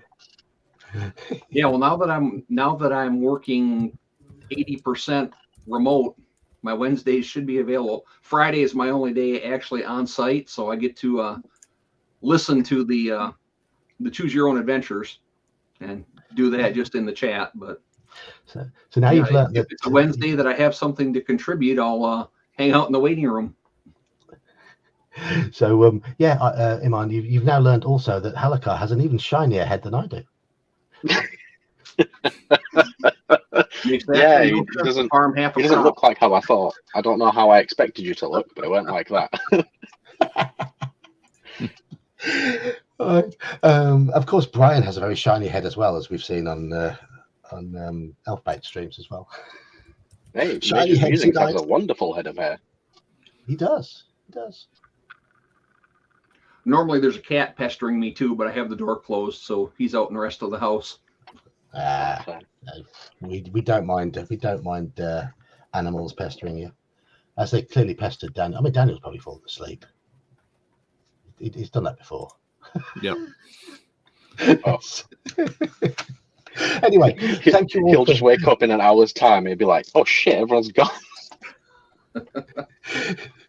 Anyway, thank you all for popping by tonight. You haven't got a channel, have you, Halakar? So you're just joining in on mine. Correct. He's Omen Al Mark II. He just shows up on other people's Omen Al Mark II, yes. Yeah. But he normally just talks us to death in the chat rather than joining us. Every now and then I'll put stuff on Discord. Absolutely. Yeah, Maliki, you've got a fine shine as well. You've got a fine shine. If you've not seen it before, I highly recommend on the 17th there will be a simul webcast stream of Bear running a game, in which you'll see me, GM Cody, Malachi, Iman. You'll see Hungar. And who have I missed? Anyone I've missed? Yes, I can't think who it is. The Legion of Myth. Yes, Max from Legion of Myth. Yes. How can I forget his character? We're all playing in a Palladium fantasy game that Bear runs. The first session was great. So if you'd like to come along and be in chat for that, that'd be wonderful. We had a lot of views on the first one, a lot of good feedback. So yes, Max, yes. But Sean, Shill channel. You have a new video out. I'm Sean with Mage's Musings, otherwise known as Merlinster Gendeldor. Mainly do recaps of 2 campaigns that I'm running. I have been dragging my feet on theory content, but I'm going to work on some more of those. So more videos are coming. Part 2 of Clericon, hopefully next week. It's in the editing suite, and I should have done this weekend, I think. So hopefully Monday or Tuesday. Other than that, yeah, just come check it out. I hope you like puppets. Oh, yeah, we love your puppets. We love your puppets. Brian, Game with ADHD, is not in that game. No, I think he was too late signing. Oh no, he dropped. Did he drop out? He dropped out. Halakar, you generous soul. Yeah, I threw out some more Hulks. You don't need to. There's more Hulks in chat. So if you've just got a membership from Halakar, make sure you say that. Who got them? Who got those? I didn't recognize any of the names. I switched over to YouTube just to see, and I didn't recognize any of them. Oh. Let's have a look. Brian's renewed his membership as well. Oh, you're good man, Brian. Good man. Look at that. We had some things happen in the other half of the office at work. I don't know what, and I don't want to make any unfounded claims, but we know I've Bruce. been able to pick up about 30 hours of overtime a week for the last 2 months, and it doesn't show signs of stopping. So, oh well, you're sharing that. Thank you. Yeah, I'm going to share a little. This is all. John, you got a membership to your own channel. John, yeah, you're now a member of your own channel. Did you give me a membership? Yeah, give your other channel a membership. Oh, it gave me. Yeah. That's my work account. My work account has been given a membership. Are you Which one lurking is in that? your work account? Is that Merchant of England?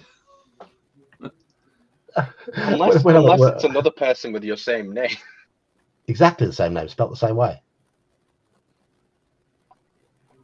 I don't recognize anyone else, but I recognize your name. No, I've got a different Google account that I use at work. So, of course, I subscribe to my own channel with it. So you don't even have to be lurking then, it seems, because you're not lurking on your own stream, are you? No, I don't. No, I only have the So one. it must be people that are subscribed then. They don't necessarily have to be live, I don't think. No, they don't. No. You'd figure it would only go for people who are thing. actually watching, but so be it. Yeah. I wish it was people who are watching who got them. I mean, people who've been here all stream and chatting away. I wish it would prioritize those people. Yeah, exactly. Yeah. But it doesn't, which is a shame. But thank you, Halakar, and thank you, Brian. That's all the fun to help get you to Canada this fall. I'm coming. I need to get a new passport picture taken. Yeah. I had a look at the procedure. I've dug out my old passport. I need to get that all sorted out next week, and then once that's come through, I'll apply for do I need a visa or an entry thing of some sort? I don't know. But hey ho. Right. Anyway, thank you everybody in chat. Iman, you've got a channel, but I don't think you've been here. Oh, don't worry about me. Intellectual quandary. Plays games. I'm just here for the vibes, bro. Absolutely. You get your shill on the Friday, don't you? Because you're with me on a Friday. Yeah.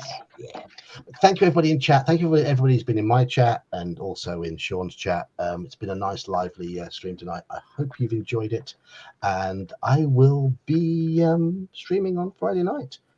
when hopefully we'll get towards the end of Death Trap Dungeon, because we're a good way in, aren't we? Good way I in. believe so, yeah. Yeah. Maybe yeah. 2/3, 3/4 of the way. Not sure we'll win, but we'll see. We've lived way too long. This doesn't feel right. Yeah, I thought that too, yeah. We haven't made basically a single bad choice yet. Maybe one or two, but we won't find out till later. Daniel, you've woken up. Yeah. I woke up at 3. I woke up at 4 o'clock this morning, so yeah. All right, no worries. Well, thanks for joining us anyhow. Have a good night, guys. Cheers. Good night, chat. everyone. Cheers, Good night, everybody. everybody. Good night, everyone. See ya. Ta-da.